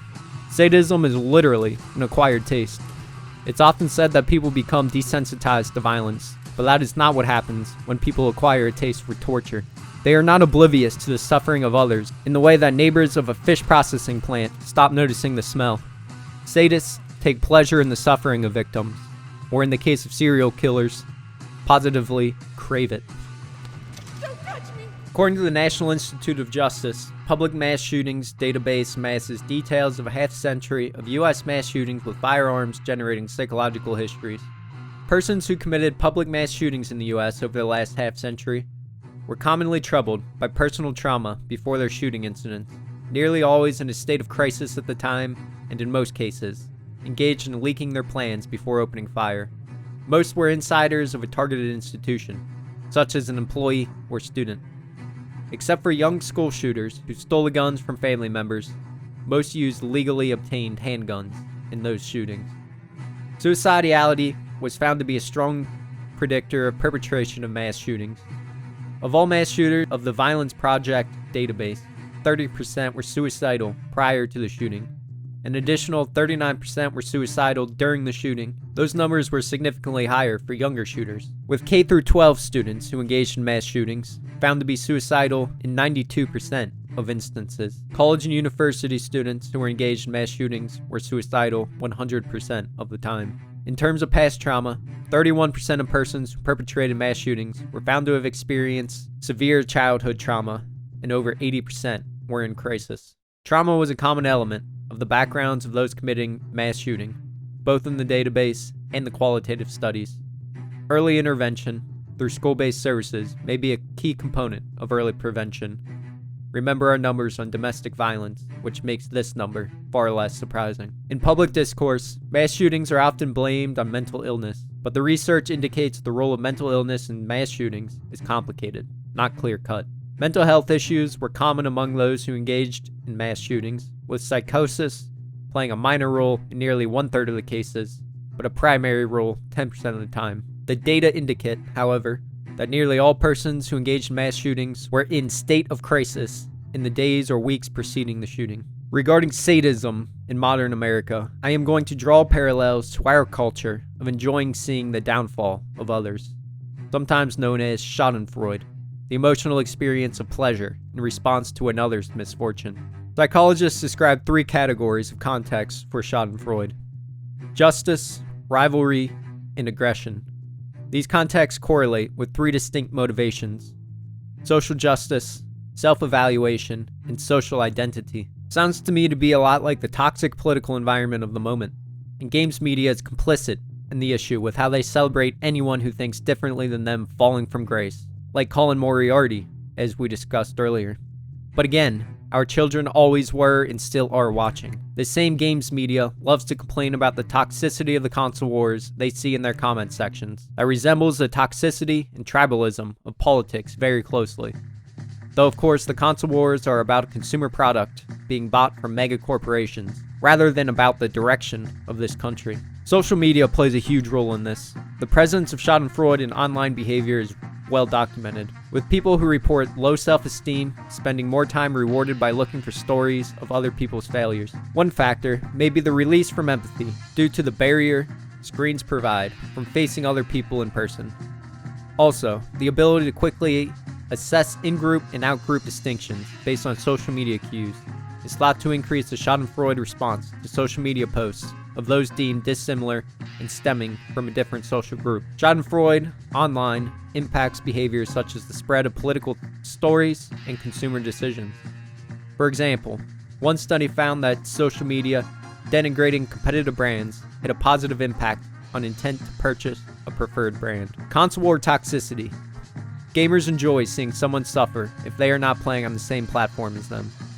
Xbox users love when a PS5 game flops, and vice versa, because it makes them relieved they aren't missing out on what the other gamers have. The fear of missing out makes us celebrate when everyone misses out on something good, rather than wishing they had something great, even if we can't play it. Clamping down on toxicity has been a big part of Xbox's recent messaging. Last year, Spencer wrote a long blog post outlining the console manufacturer's commitment to making gaming a safer, more inclusive space. According to the Microsoft VP, social features like crossplay are part of an attempt to break down some of the toxicity around the idea of a war between the competing gaming platforms. But there is a core that just really hates the other consumer product. What we should be doing is celebrating learning from failure, rather than celebrating the failure itself. Praise the good changes that came from failures made by companies/consoles on the other side. CD Projekt Red is an example of a game that failed terribly, and in many ways deserved to fail, with Cyberpunk 2077. The work conditions were reportedly harsh, the marketing choices were at best false advertising, at worst hateful towards at-risk groups, and the game was repeatedly delayed and ultimately released in a broken state. All in all, it was a PR nightmare and a mess of a game release. While many celebrated the failure because they felt the company didn't deserve sales with how their leadership had handled development and release, thousands of fans were more hyped for this game than ever. In the end, they were the ones who suffered. They missed out on having the game they were promised. Rather than celebrating the failure, why not continue to simply look at CD's failures and learn from them? Companies, like the people who run them, make mistakes. When we make mistakes and fail, we can either accept our losses and move on, see the day before, or we can learn from them, try to get better, and succeed at what we failed in previously. Did Cyberpunk 2077 launch in an acceptable state? Of course not, far from it. Did they ultimately fix it rather than just abandoning the project gamers were so hyped for? They sure did. That to me is worthy of recognition, regardless of how bad the launch was. They just can't now fail at launch again moving forward. To me, the better one game is, in the end, regardless of if I can play it or not, the better all games will become. So why celebrate when something fails and lowers the bar for all future games to reach for when a rising tide lifts all boats? In fixing the failed launch over time, Cyberpunk ultimately raised the bar rather than lowering it. Most of the time, the mass shootings are not caused by sadism in the United States, enjoying seeing the others suffer, at least for now. Hopefully, this culture of enjoying the downfall of others ends before it is taken off social media with full-blown verbal assaults and sometimes threats of violence, and down a path of real-world violence more frequently. Increasingly, mass shootings are caused by Demon 5, a sneaky devil. That cloud looked like good news to Demon you. 5 is ideology, a shared belief system, usually involving a vision of utopia that justifies unlimited violence in pursuit of unlimited good. Individual people have no shortage of selfish motives for violence, but the really big body counts in history pile up when a large number of people carry out a motive that transcends any one of them, an ideology. Like predatory or instrumental violence, ideological violence is a means to an end. But with an ideology, the end is idealistic, a conception of the greater good. Means ends reasoning becomes dangerous when the means to a glorious end include harming human beings. The design of the mind can encourage the train of theorization to go in that direction because our drives for dominance and revenge, our habit of essentializing other groups, particularly as demons or vermin, our elastic circle of sympathy, and the self-serving biases that exaggerate our wisdom and virtue. An ideology can provide a satisfying narrative that explains chaotic events and collective misfortunes in a way that flatters the virtue and competence of believers, while being vague or conspiratorial enough to withstand skeptical scrutiny. People take their cues on how to behave from other people. Why do people so often impersonate sheep? And if you can tell the difference between a sheep and a sheep and a man, then that makes you a better man than me, sir. It's not that conformity is inherently irrational. Many heads are better than one, and it's usually wiser to trust the hard-won wisdom of millions of people in one's culture than to think that one is a genius who can figure everything out from scratch.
Whereas I do not believe violent video games should be demonized or blamed for the rise in mass shootings, I do believe the industry is in desperate need of a reckoning when it comes to online gaming, regardless of if it is a violent game or not. Recent altercations to violent groups in the United States and to the composition of two main political parties created a latent force for violence that can be, one, triggered by a variety of social events that touch on a number of interrelated identities, or two, purposefully ignited by partisan political purposes. Both Republicans and Democrats have been showing similar views on the acceptability of violence since 2017. More and more so, they believe violence is justified to advance their political goal sometimes. Although political violence in the United States is on the rise, it is still lower than in many other countries.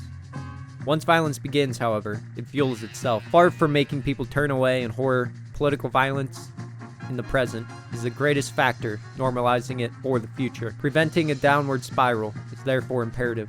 Regarding toxicity in online gaming platforms, the Anti-Defamation League found that a majority of players have experienced harassment in online multiplayer games. More than 4 out of 5 adults ages 18 to 45 experience harassment in online multiplayer games, representing over 67 million adult gamers. More than 3 out of 5 young people, 66% of teens and 70% of preteens, experience harassment. Exposure to white supremacist ideology is also on the rise among gamers. 15% of young people, ages 10 to 17, reported exposure to white supremacist ideologies in 2022 alone. And even more troubling, the numbers are increasing rather than staying the same. While the stats are not perfect, and without some inherent bias to be sure what stats are, I've been playing online games for 15 years, and have heard quite a few absolutely heinous hate speech in the game lobbies. There's absolutely no doubt the hate speech is rampant in many games, as the ADL report suggests. Conveniently, the ADL stats are accused of being a far-left attempt at censorship, using the supposed myth of white supremacy in the US. White supremacy is definitely not a myth, and it is growing. The far left seems to now be adding fuel to the white supremacist fire of hate speech, with anti-Semitic hate speech. You are now helping a major part of the white supremacist goal, rather than fighting the hate. While anti-Semitic incidents most directly and intensely affect the Jewish community, anti-Semitism threatens all of us. Anti-Semitic conspiracy theories fuel other forms of hatred, discrimination, and bias, including discrimination against other religious minorities, racism, sexism, and anti-LGBTQ+ hate. Anti-Semitism seeks to divide Americans from one another, erodes trust in government and non-governmental institutions, and undermines democracy. While the left is fighting for a more idealistic cause of freeing Palestinians from danger, they are giving the alt-right groups exactly what they want: increased anti-Semitic sentiment. Do I believe that this is the goal of most people who are pro-Palestine? Absolutely not, and they are unfairly being labeled as anti-Semitic in most cases. However, the message is being co-opted quite successfully by other groups who are filled with hate. The ADL said it recorded 2,031 anti-Semitic incidents in the 2 months after the October 7th Hamas attack on Israel, including reports of physical assault, vandalism, and anti-Israel rallies that included classically anti-Semitic, anti-Zionist, and/or terror-supportive rhetoric. So, in the case of Israel, the partisan cause of the group is fighting the left, which has swung their allegiance to widely condemning Israel and is adding to the hate speech.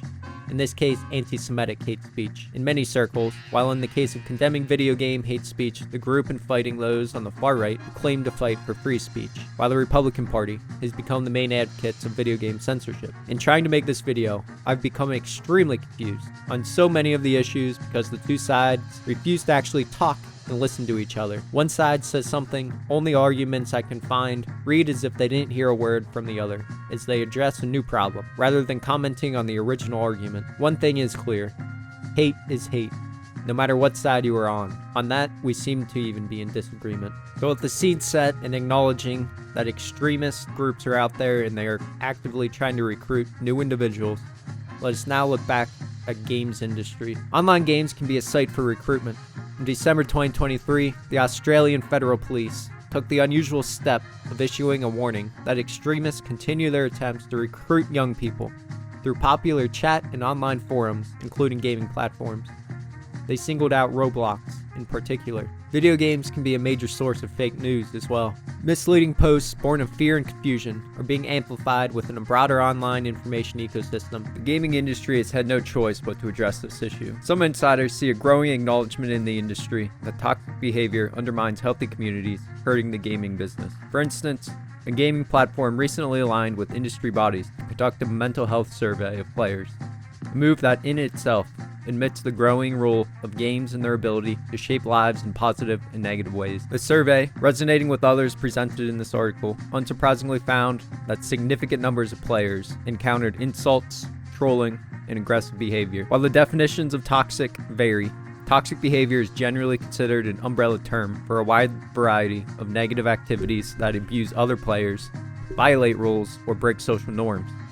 Flaming, trolling, griefing, and harassment are common examples of toxic behavior. Certainly, such antagonistic or antisocial activities contribute to a climate of toxicity within any particular video game context. However, by placing hate alongside this term, I want to also encompass more explicit and formalized forms of derogation, ranging from misogyny and anti-Muslim sentiment to anti-Semitism and homophobia. Indeed, the rise of video games as a culture and medium has made them an important new vector for the spread and uptake of these ideologies. This means that radicalization and extremism should figure into any discussion of hate and toxicity within gaming contexts. Such broader survey-based work has been augmented by more detailed research from computer science and related disciplines.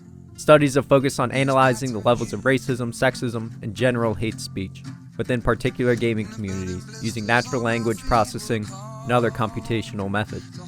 Content moderation companies, such as Brand Bastion, have also stressed how pervasive such hate is across multiple gaming platforms, highlighting the toxic comments they encounter on a daily basis.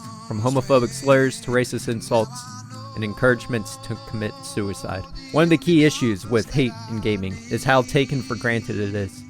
Gamers have noted how normalized this hate has become, with others dismissing episodes of bigotry and misogyny as ubiquitous and therefore insignificant. Others describe being attacked while gaming because of the color of their skin, while being told such comments were simply part of gaming culture. Such laissez-faire acceptance within gaming culture may stem partly from broader internet culture.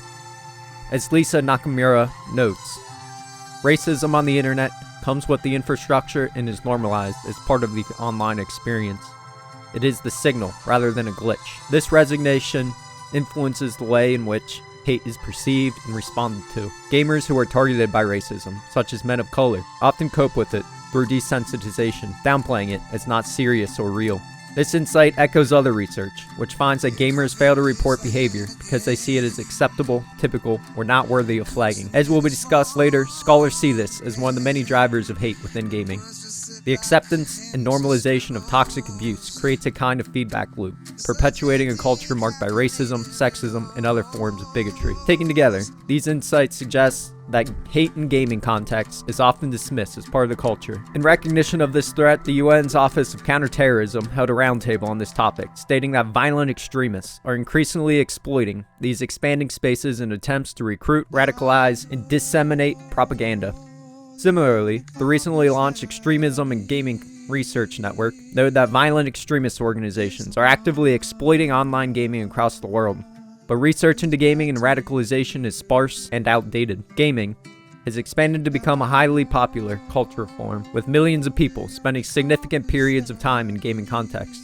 Because of this, gaming platforms are natural spaces for extremist groups to engage and mobilize others, making gaming the last frontier in radicalization. And yet, as many organizations suggest, research on this urgent issue, how often it occurs, what form it takes, and how it might be counteracted, is limited or only just emerging. How is this issue perceived in the gaming industry? For the gaming industry, hate and toxic behavior is not just an ethical issue, but a financial and practical one. For some scholars, gaming's toxicity is connected to its high-stakes context, which encourages antagonism and hostility rather than cooperation and civility. Competition rather than violence was the video game characteristic that has the greatest influence on aggressive behavior. In a study of millions of instances of toxic behavior perpetrated by hundreds of thousands of accused toxic players, found that competition was key, with in-group favoritism and out-group hostility shaping the level of reporting. Similarly, they found that teams who are losing or have a high internal skill disparity, i.e. some players are better than others, tend to breed toxicity. In high-pressure situations, lashing out with insults and abuse comes a way of deferring blame and dealing with loss. Other scholars suggest that online gaming environments lack some of the key mechanisms in real-world settings that foster pro-social behavior. For instance, scholars suggest that anonymity, you don't know me, and invisibility, you can't see me, provided by online spaces fosters a strong sense of disassociation, allowing users to disown their behavior and its consequences. The precise impact of anonymity has been debated. On social media, for instance, researchers find that anonymity doesn't have a direct effect, but that users do tend to conform to more aggressive social norm when commenting in anonymous environments. High-profile episodes of sexual harassment and toxic work cultures within the gaming industry have occurred recently, from Riot Games in 2018 to Ubisoft in 2020. The most recent was an incident at Activision Blizzard in 2021, when a woman who experienced intense sexual harassment on a company trip tragically took her own life. For one game scholar, the resulting lawsuit was a display window into misogyny in the digital gaming industry, with toxic behavior extending to the highest places. Riot Games is the developer of League of Legends, a highly popular game with millions of active players. However, in 2016, the company noted the growing presence of hate speech and toxic comments within the game, and set out to address it. While several techniques were tried, the company experienced most success with a red warning message about harassment, which reduced offensive language by 11%, and a positive message about player cooperation, which reduced offensive language by 6.2%. Such results may be promising, but they are far from being comprehensive in solution. In a 2020 player-created survey, 3,784 League of Legends players, 98% of participants, reported they had been flamed during the game, and 79% said they had been harassed after the game. Yet, if hate is far from being solved, Riot's work in this space is worth noting for its restorative approach. Rather than simply penalizing or banning players, the company seeks to reform its player base over time, encouraging pro-social activity and discouraging toxic or hateful comments. On a societal level, nascent programs like Game Over Hate suggest that there is appetite for educational initiatives which provide young gamers with the tech literacy and skills to recognize and reject particular behaviors. More research is needed to identify the most effective ways to develop a zero-tolerance policy for hate, both at the cultural and technical levels. Games shouldn't be a place for hate. It should be a place for good. Though nothing can guarantee that virulent ideologies will not infect a country, one vaccine is an open society in which people and ideas move freely, and no one is punished for airing dissenting views, including those that seem heretical to polite consensus. People, especially men, are overconfident in their prospects for success. When they fight each other, the outcome is likely to be bloodier than any of them thought. People, especially men, strive for dominance for themselves and their groups. When contests of dominance are joined, they are unlikely to sort the parties by merit and are likely to be a net loss for everyone. People seek revenge by an accounting that exaggerates their innocence and their adversary's malice. When two sides seek perfect justice, they condemn themselves and their heirs to strife. People can not only overcome their revulsion to hands-on violence, but acquire a taste for it. If they indulge in it in private, or in cahoots with peers, they can become sadists. And people can avow a belief they don't hold because they think everyone else avows it.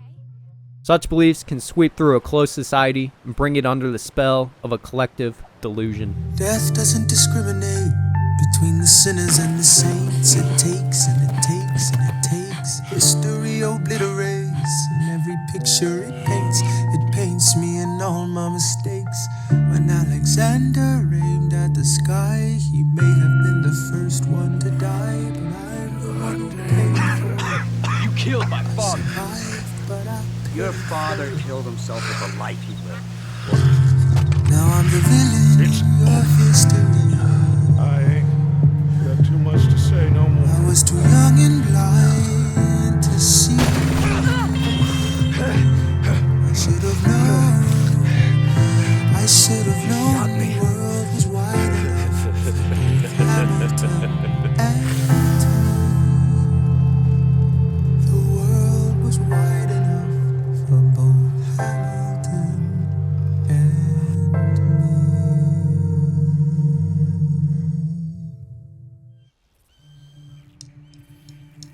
But I'm seeing things a lot more clearly now. I wish things were different. But it weren't us who changed. Angel 1 is empathy, which prompts us to feel the pain of others and to align their interests with our own. The science of empathy has shown that sympathy can promote genuine altruism, and that it can be extended to new classes of people when a beholder takes the perspective of a member of that class, even a fictitious one.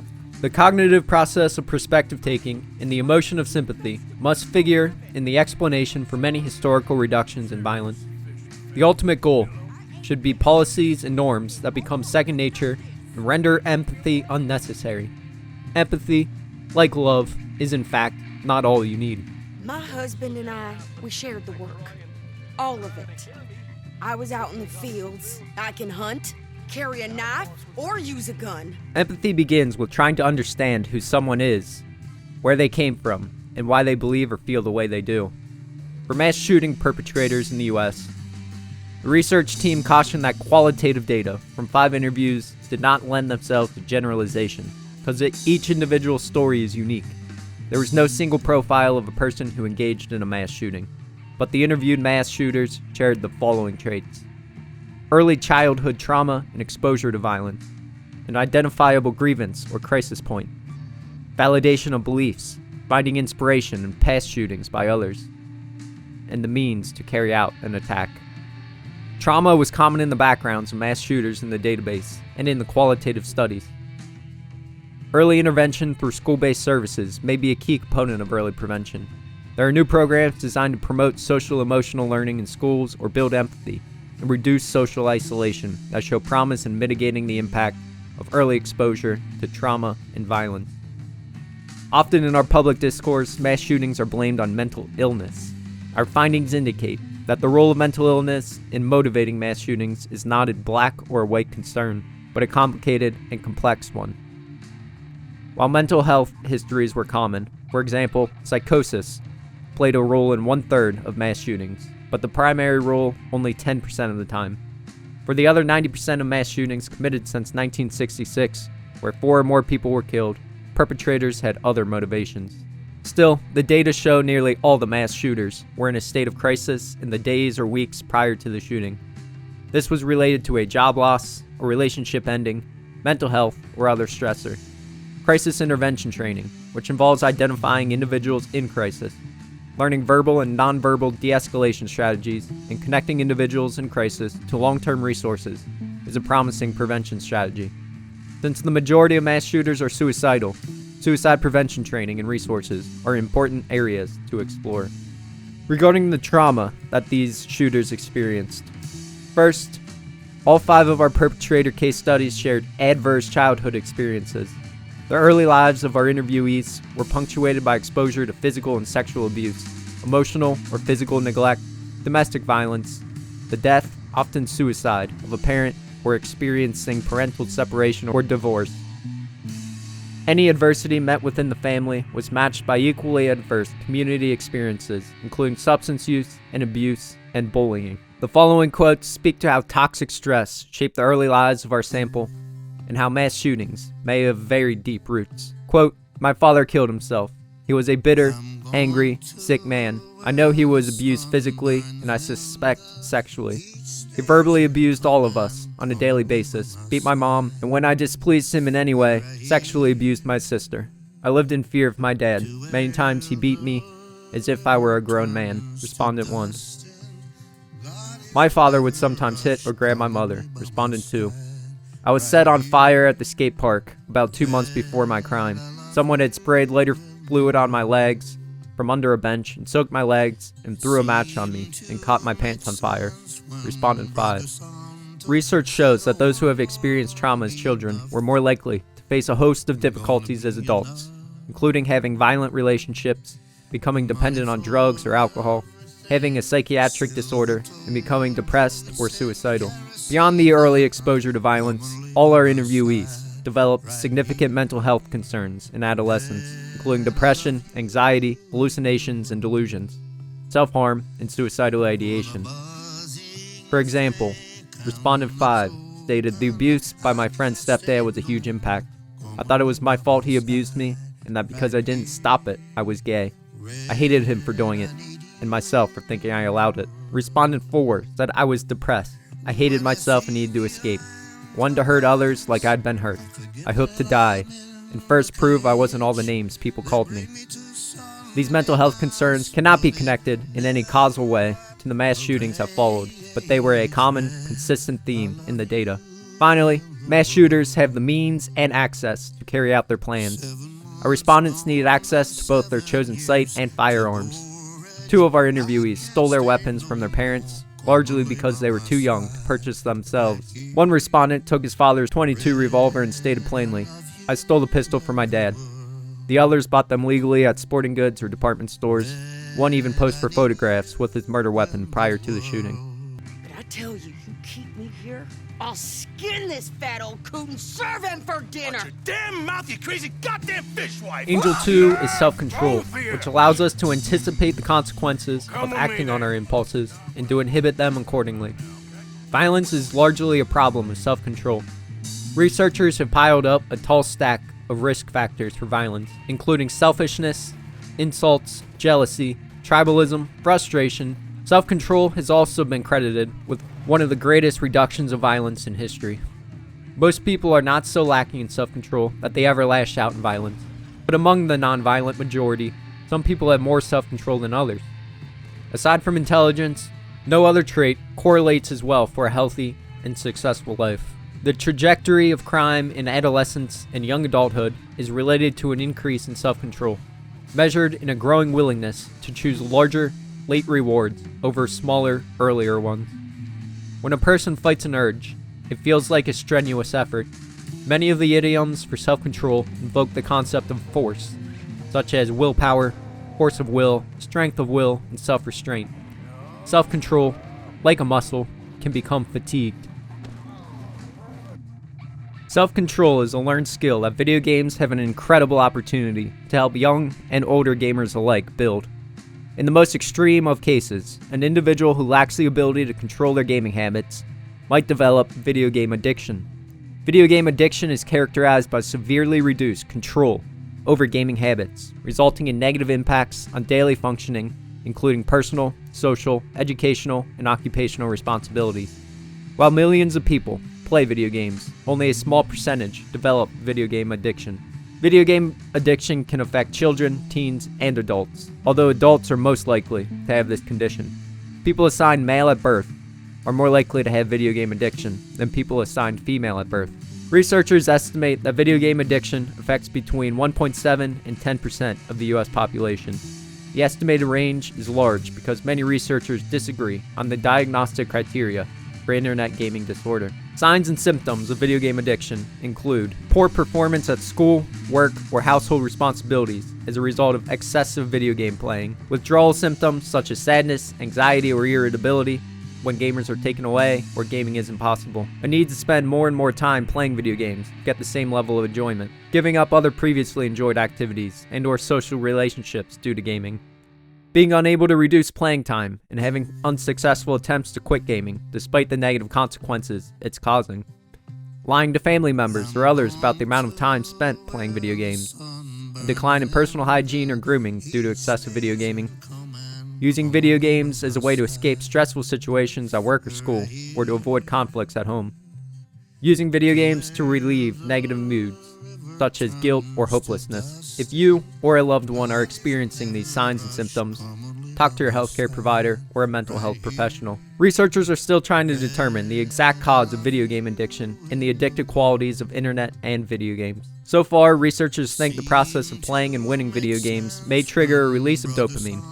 Dopamine is a brain chemical that plays a key role in several bodily functions, including pleasurable reward and motivation. Dopamine is the same neurotransmitter involved in other use disorders, including gambling disorder and substance use disorder. Recent neurological research shows similarities in the brains of people with video game addiction and substance use disorders. The main treatment option for video game addiction is talk therapy. Psychotherapy is a term for a variety of treatment techniques that aim to help you identify and change troubling emotions, thoughts, and behaviors. Working with a mental health professional can provide support, education, and guidance to you and your family. Researchers are still learning about video game addiction. So far, they've established some factors that may put people at higher risk for developing the condition. Psychological risk factors related to internet gaming disorder include impulsivity and low self-control. If you think you may be struggling with video game addiction or any other forms of addiction, help is available at the following hotline. While in this case, the addiction happens to be video games, weirdly enough, researchers have begun developing and implementing ways to use video games to improve the major causes of the addiction and much of the violence in the world: self-control. The game Slankers, for example, is being developed to help teach self-control. Games can be used as a learning tool of impulse control or other self-control. A pilot study of the game Slankers, in which 70 participants were randomly assigned to the intervention and active control groups. The intervention group received Slankers game over 10 sessions for 2 weeks, while the active control group engaged in an equal number of mathematics problem-solving sessions. Slankers shows potential in improving various aspects of self-control. Our primary results are consistent with prior research, supporting the avenue of the video game training on measures of self-control. The self-control training, inspired by the concept of enhancing self-control like a muscle through exercise, aims to replace impulsive responses with preferred alternatives. By integrating theoretical foundations with engaging gameplay principles, this study hoped to explore the potential of video games in training self-control. As more research and money is put towards how video game elements can be added by developers to improve the self-control of players, rather than the companies spending the time and resources on how they can get users to spend more time and money in the game through predatory practices like loot boxes that add to the problem of a lack of impulse control in gamers, the benefits to society may just lead to fewer mass shootings. Rather than banning violent video games, what if we spent money researching ways to help developers add gameplay elements that will benefit the players? As players enter their college and work lives, they no longer have a parent or guardian with the power to tell them it is time to stop and help work on self-control with them. What if gamers are exercising this muscle while playing games all their life? This may lead to a little less time and money in the short term for developers, but the long-term benefits to the gamers and therefore the companies could be massive. How about you lead by example and show us gamers what self-control looks like? Game publishers, it is time to sacrifice those short-term profits for long-term benefits. Angel 3 is the moral sense that sanctifies a set of norms and taboos that govern the interactions among people in a culture. Sometimes in ways that decrease violence, though often when the norms are tribal, authoritarian, or puritanical in ways that increase it. When it comes to virulent ideologies, morality may be the disease, but morality is also the cure. People in different times and cultures can be driven by goals that they experience as moral, but that are unrecognizable to our own standards of morality. The moral sense does not, in general, push toward the reduction of suffering, but so often increases it. Moral norms across the world cluster around a small number of themes: fairness, justice, the protection of individuals, and the prevention of harm. Why is it the exogenous causes are shifting the allocation of moral institutions away from community, authority, and purity, and towards fairness, autonomy, and rationality?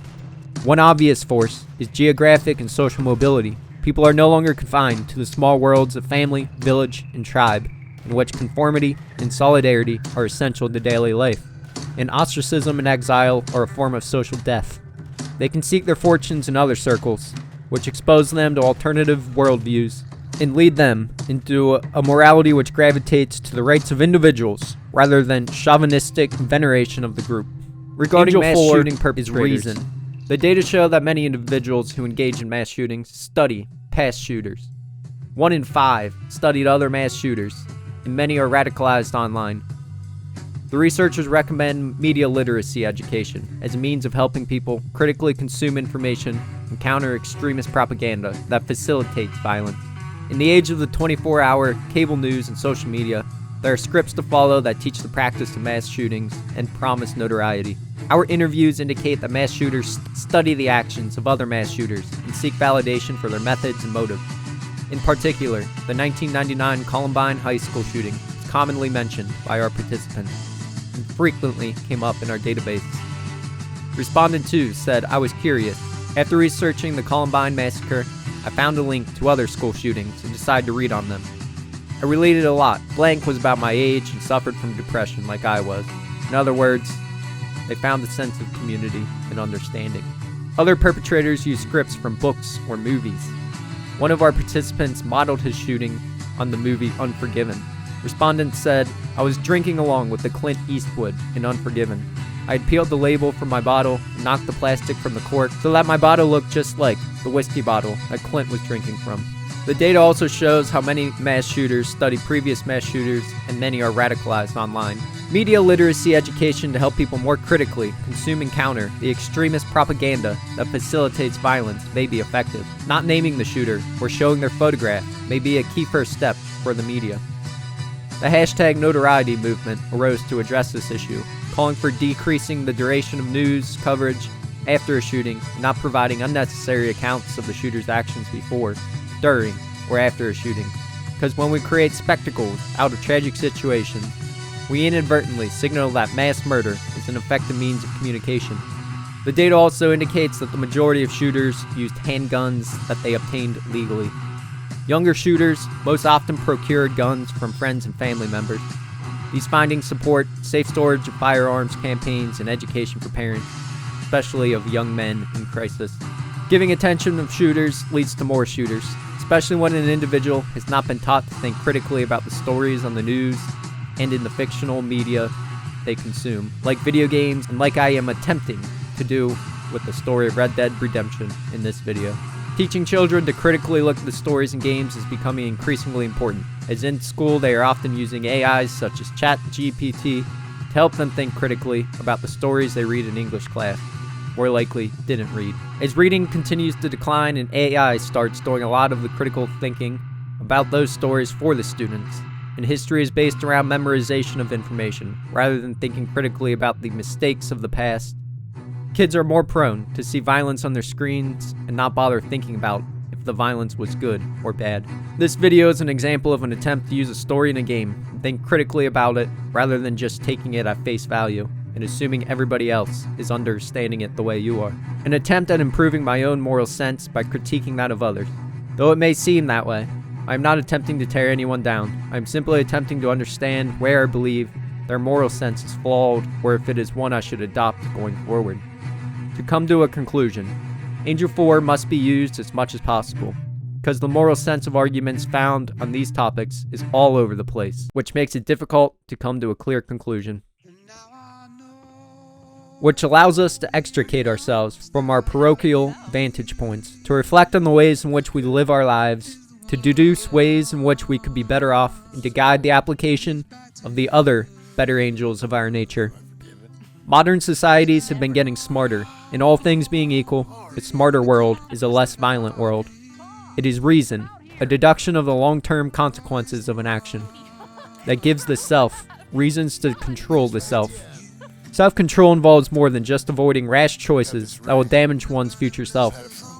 It can also mean suppressing some of our base instincts in the service of motives that we are better able to justify. Reasoning can also interact with the moral sense.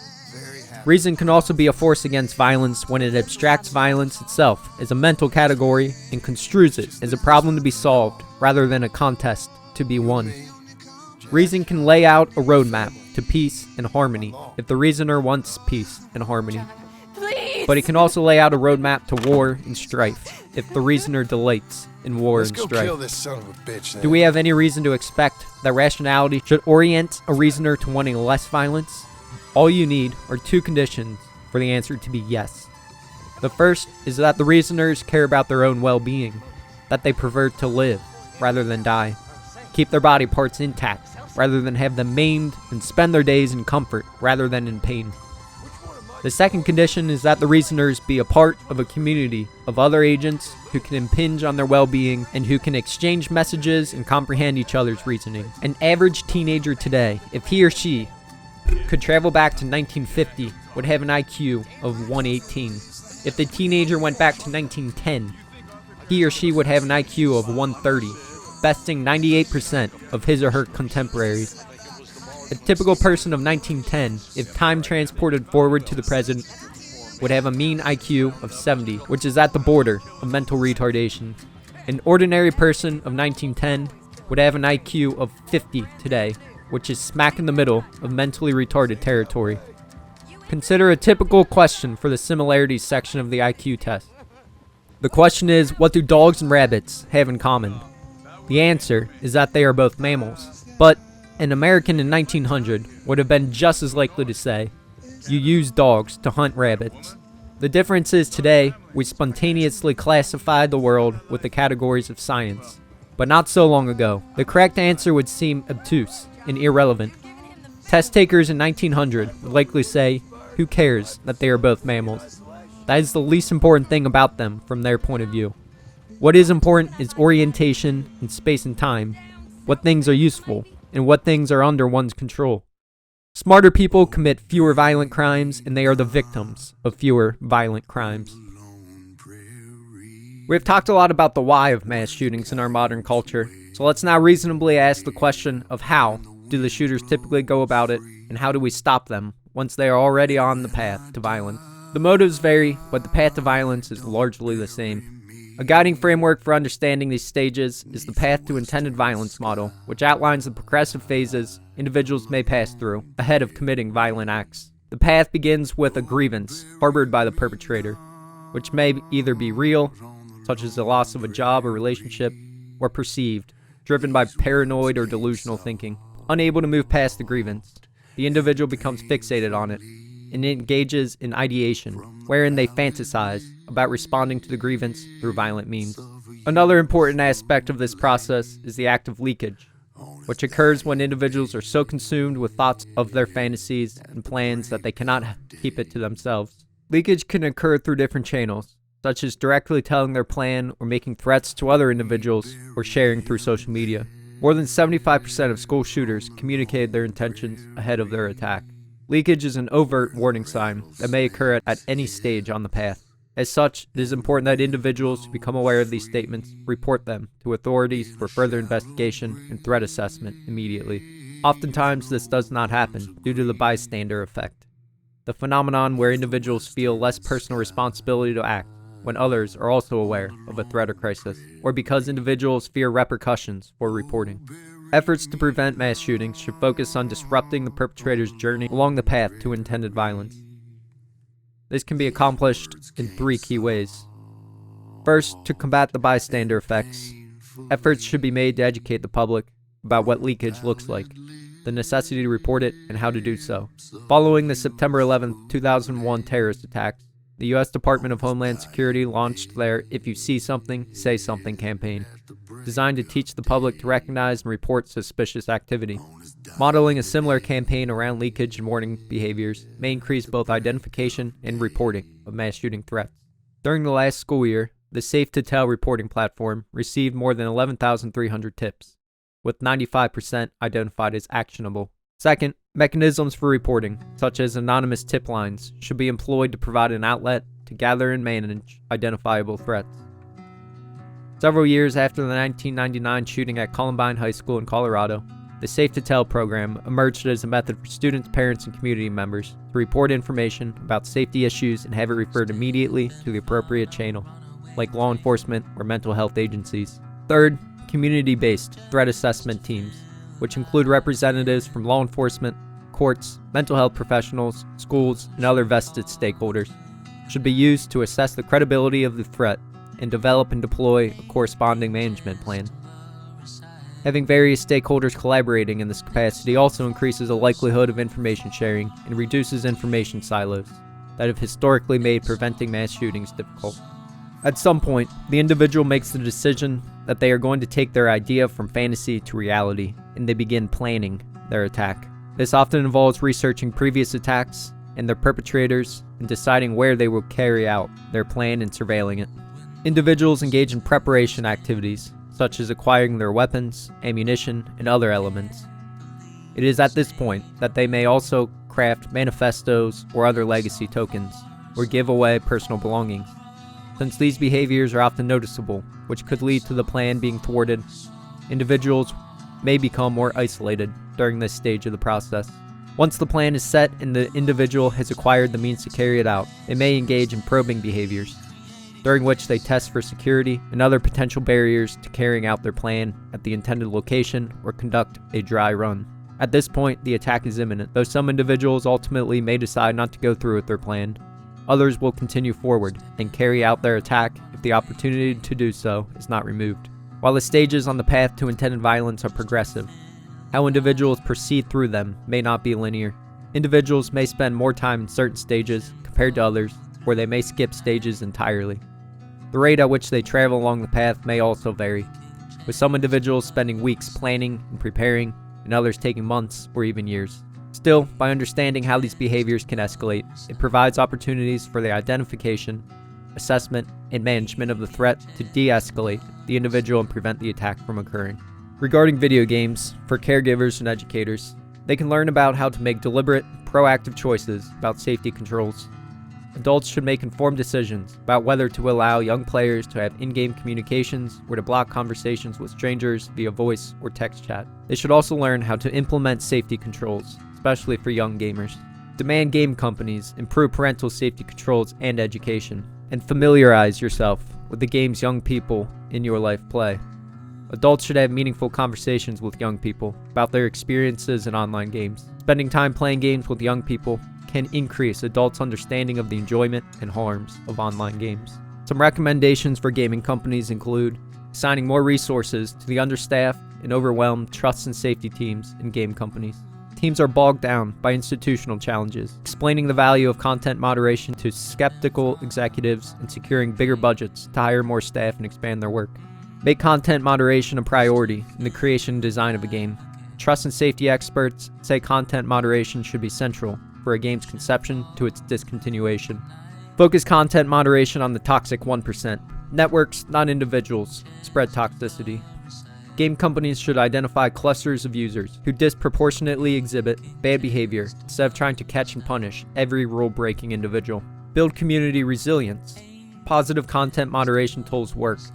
Use social engineering strategies such as endorsement systems to incentivize positive play. Use player reform strategies. Most players respond better to warnings than punitive measures. Provide consistent feedback. When a player sends a report, send an automated thank you message. When a determination is made, tell the reporting player what action was taken. This not only shows players that the team is listening, but it also models positive behavior. Avoid jargon and legalese in policy guidelines. These documents should be concise and easy for players to read. Every game should have a code of conduct and terms of service. Por otro hombre más inferior que yo, ángel de amor, tu pasión no la comprendo. As man advances in civilization and small tribes are united into larger communities, the simplest reason would tell each individual that he ought to extend his social instincts and sympathies to all the members of the same nation, though personally unknown to him. This point being once reached, there is only an artificial barrier to prevent his sympathies extending to the men of all nations and races. Charles Darwin. Some factors that have shown correlation to the decrease in violence across history come down to a few common forces. Writers who are engrossed by violence and those who are repelled by it have one thing in common. They are fixated on weaponry. Many movements of nonviolence have been fixated on disarmament movements. Yet, it's hard to find any correlation over history between the destructive power of weaponry and the human toll of deadly quarrels. Over the millennia, weapons, just like every technology, got better and better, yet rates of violence have not gone steadily up, but rather have lurched up and down the slope of an inclined sawtooth. The spears and arrows of pre-state peoples notched up higher proportional body counts than has anything since. Human behavior is goal-directed, not stimulus-driven. What matters most to the incidents of violence is whether one person wants another one dead. When people are rapacious or terrified, they develop the weapons they need. When cooler heads prevail, the weapons rest in peace.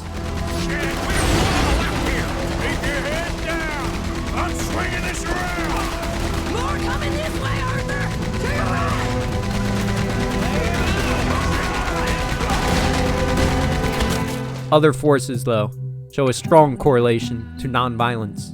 Force 1 was the Leviathan Triangle. A state and judiciary with a monopoly on the legitimate use of force can diffuse the temptation of exploitative attack, inhibit the impulse for revenge, and circumvent the self-serving biases that make all parties believe they are on the side of the angels. A state that uses a monopoly on force to protect its citizens from one another may be the most consistent violence reducer that we have encountered. Force 2 was commerce, a positive-sum game in which everybody can win. As technological progress allows the exchange of goods and ideas over longer distances and among larger groups of trading partners, other people become more valuable alive than dead. The idea that an exchange of benefits can turn zero-sum warfare into positive-sum mutual profit is one of the key ideas of the Enlightenment, and it was revived in modern biology as an explanation of how cooperation among non-relatives works. Force 3 was feminization, the process in which cultures have increasingly respected the interests and value of women. Since violence is largely a male pastime, cultures that empower women tend to move away from the glorification of violence and are less likely to breed dangerous subcultures of rootless young men. Pay the man.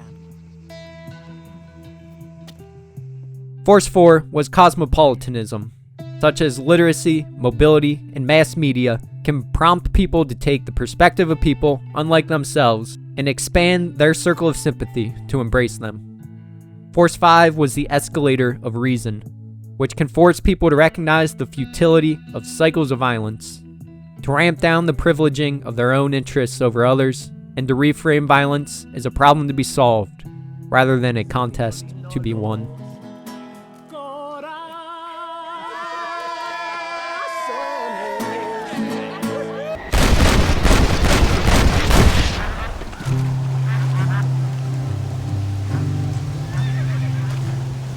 After reaping his revenge on the lawman, Edgar Ross, in 1914, Jack has no choice but to run from Blackwater. The man's wife and brother have both seen his face, and the law will be after him, just like it was after Arthur and the gang back at the beginning of Red Dead Redemption 2. A boy raised on books about adventure is likely still looking to find one. He is still looking to be the knight in his stories. Now unable to return to the Marston family ranch that his father worked so hard to earn and to build up, Jack now must seek his fortune and his glory elsewhere. During this time, the silver rush was winding down in Nevada. Like the gold rush in California, but less famous, the silver rush had people heading west from all over in this search of fortune.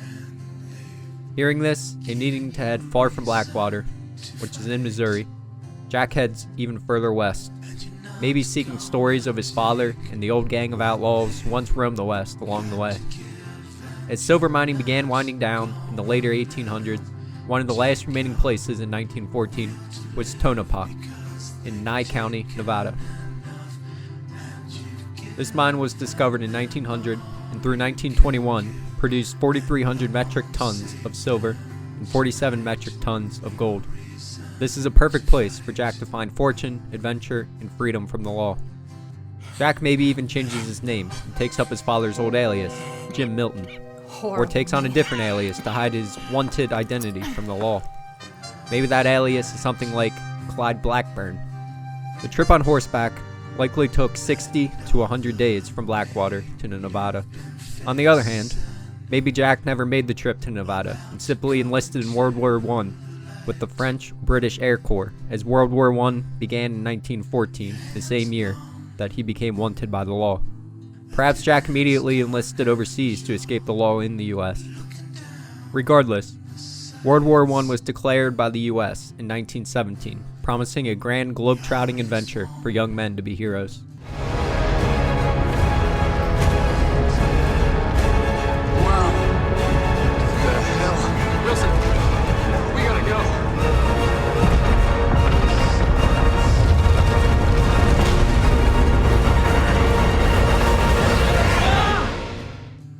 Nevada, though full of outlaws and outcasts from the East who hated the government, the state was a major backer of President Woodrow Wilson's call for state support in the war effort. As war was announced, the city of Tonopah made a major push for all able-bodied white men to serve their country. 1,447 men enlisted. Only 162 were required by the president. The state took it upon themselves to excel at finding skilled individuals, whom Jack by this time likely was, particularly with his interest in aviation mentioned at the end of Red Dead 1. He had likely only grown in interest in flying by this time. With no family, on the run from the law, Jack likely is quick to sign up, likely even signing up before the US enters the war and flying for the British Royal Flying Corps in Britain, like many young US pilots seeking adventure and glory did in World War I. As the US Army infantry murdered his father at the end of Red Dead Redemption, he's unlikely to sign up for the US Air Corps. Tonopah became a major Air Force base prior to and during World War II, so many pilots likely came from and then returned there after World War I. Maybe Jack beat the odds. Average life of a World War I pilot was only 17 days. It survives the senseless violence of World War I and becomes an ace pilot in World War II, and just faces more and more senseless and horrific violence. The odds of Jack surviving World War I as an infantryman, let alone a pilot, are extremely low. Surviving World War I and World War II is nearly impossible. Jack mentions flying machines making men into angels when talking with his dad at the end of Red Dead Redemption. Men quickly turned those angels into demons in World War I. Had Jack never killed Edgar Ross to get revenge for his father's death, he had a chance of staying at the Marston farm and supporting the World War I effort by providing corn, cattle, and horses to the US military as an angel from afar. Instead, while on the run, he tries to be like the knights of his story and rides the horses of the sky, acting as a devil and killing nameless and faceless enemies until his likely death after at most a couple of weeks of adventure. In my 1 hour of playtime as an undertrained World War I pilot in Battlefield 1's campaign, While being able to fix my plane mid-flight, I still died 7 times. Imagine how often I would have died in a realistic simulation, much less the real thing. Meanwhile, airplanes were basically useless strategically in World War I, so the fighting and violence was pointless. Much like the trench warfare, where thousands of people died over 100 empty and useless yards of ground. Much like most of the violence in our modern world remains useless, unnecessary, and solving nothing. Oh, bury me not on the lone prairie. That's my story. A selfish man who risked his own life to save another, and in doing so, found he was saved himself. Things get mixed up in wartime, though, and you'll probably hear other versions. A rogue pilot who stole a plane, who killed his buddy, then lied, cheated, and murdered his way across half the Western Front, only to escape court-martial in the chaos of an air raid.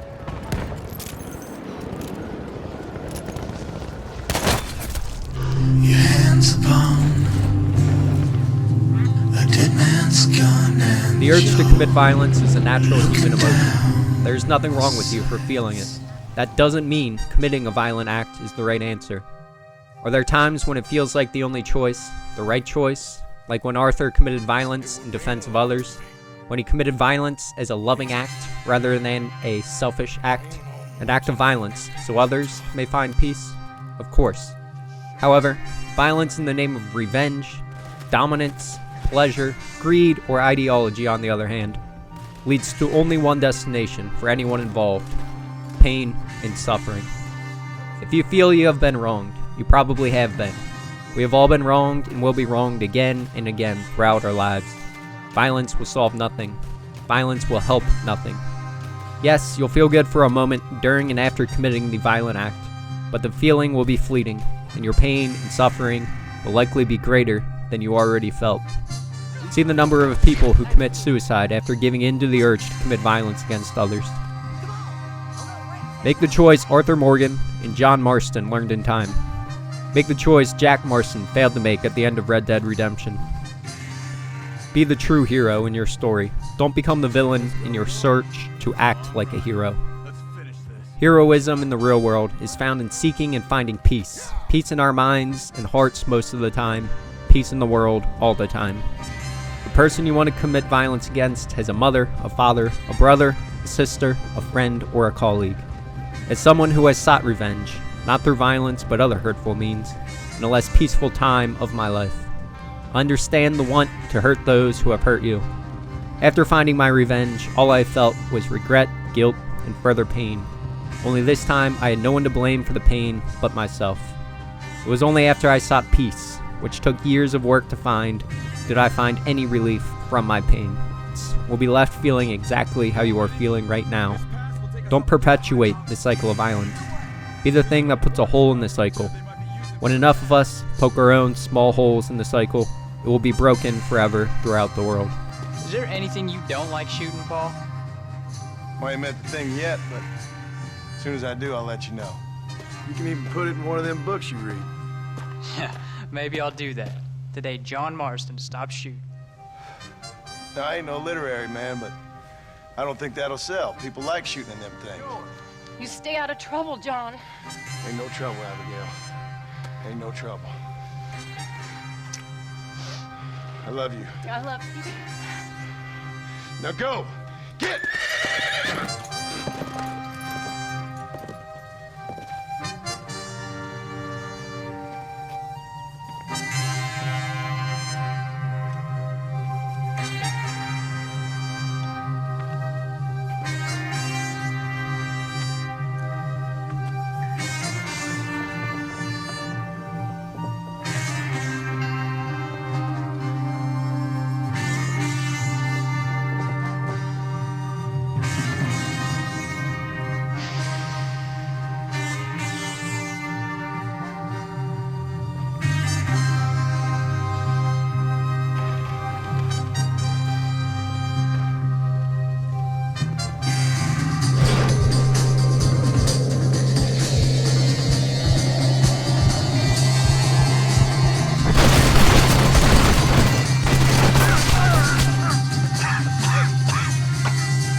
I'll see you on the other side.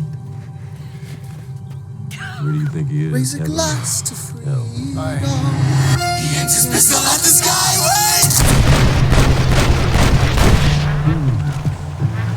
I strike him right between his ribs. I walk towards him, but I am ushered away. They're rolling back across the Hudson. До свидания, мой сын. I get a drink.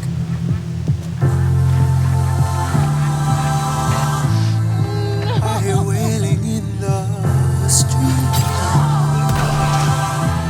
Somebody tells me you better hide.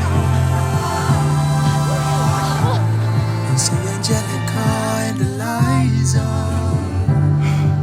were both at his side when he died.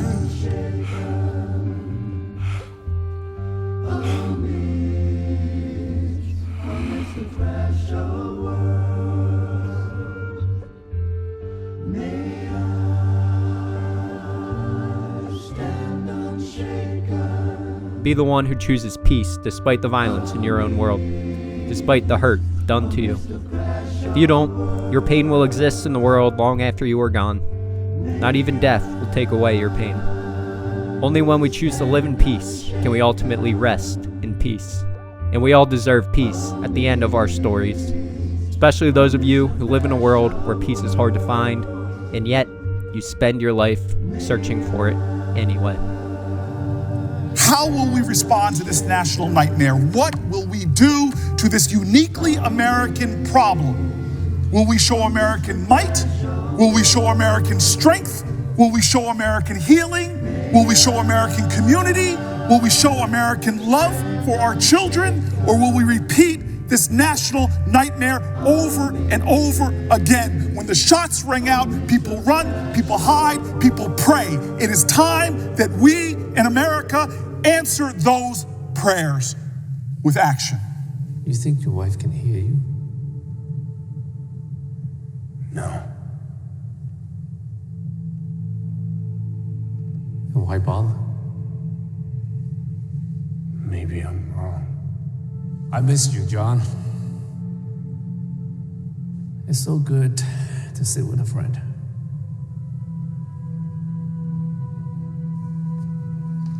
I'll see you tomorrow. Saying goodbyes? Saying hello. All the tired horses in the sun.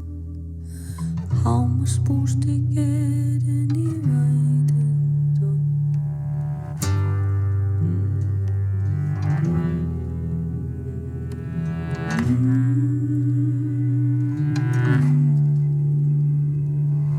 All the tired horses in the sun.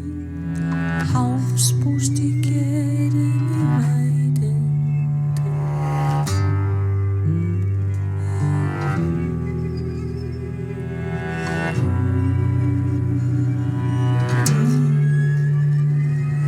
all the tired horses in the sun. How am I supposed to get any riding?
the gate and he ride into it.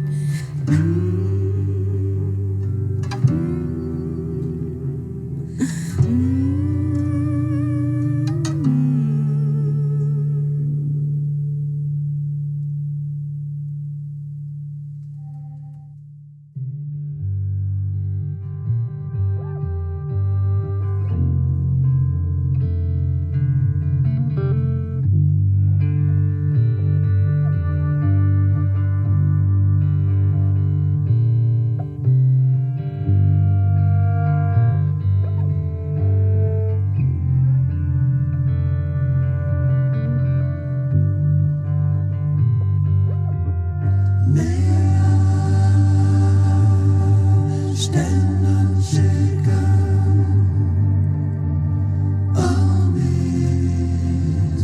amidst the crash of words. May I stand unshaken,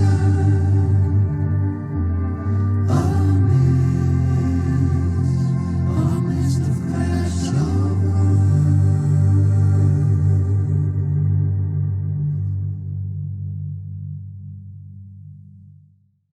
And now I know the only compass that I need is the one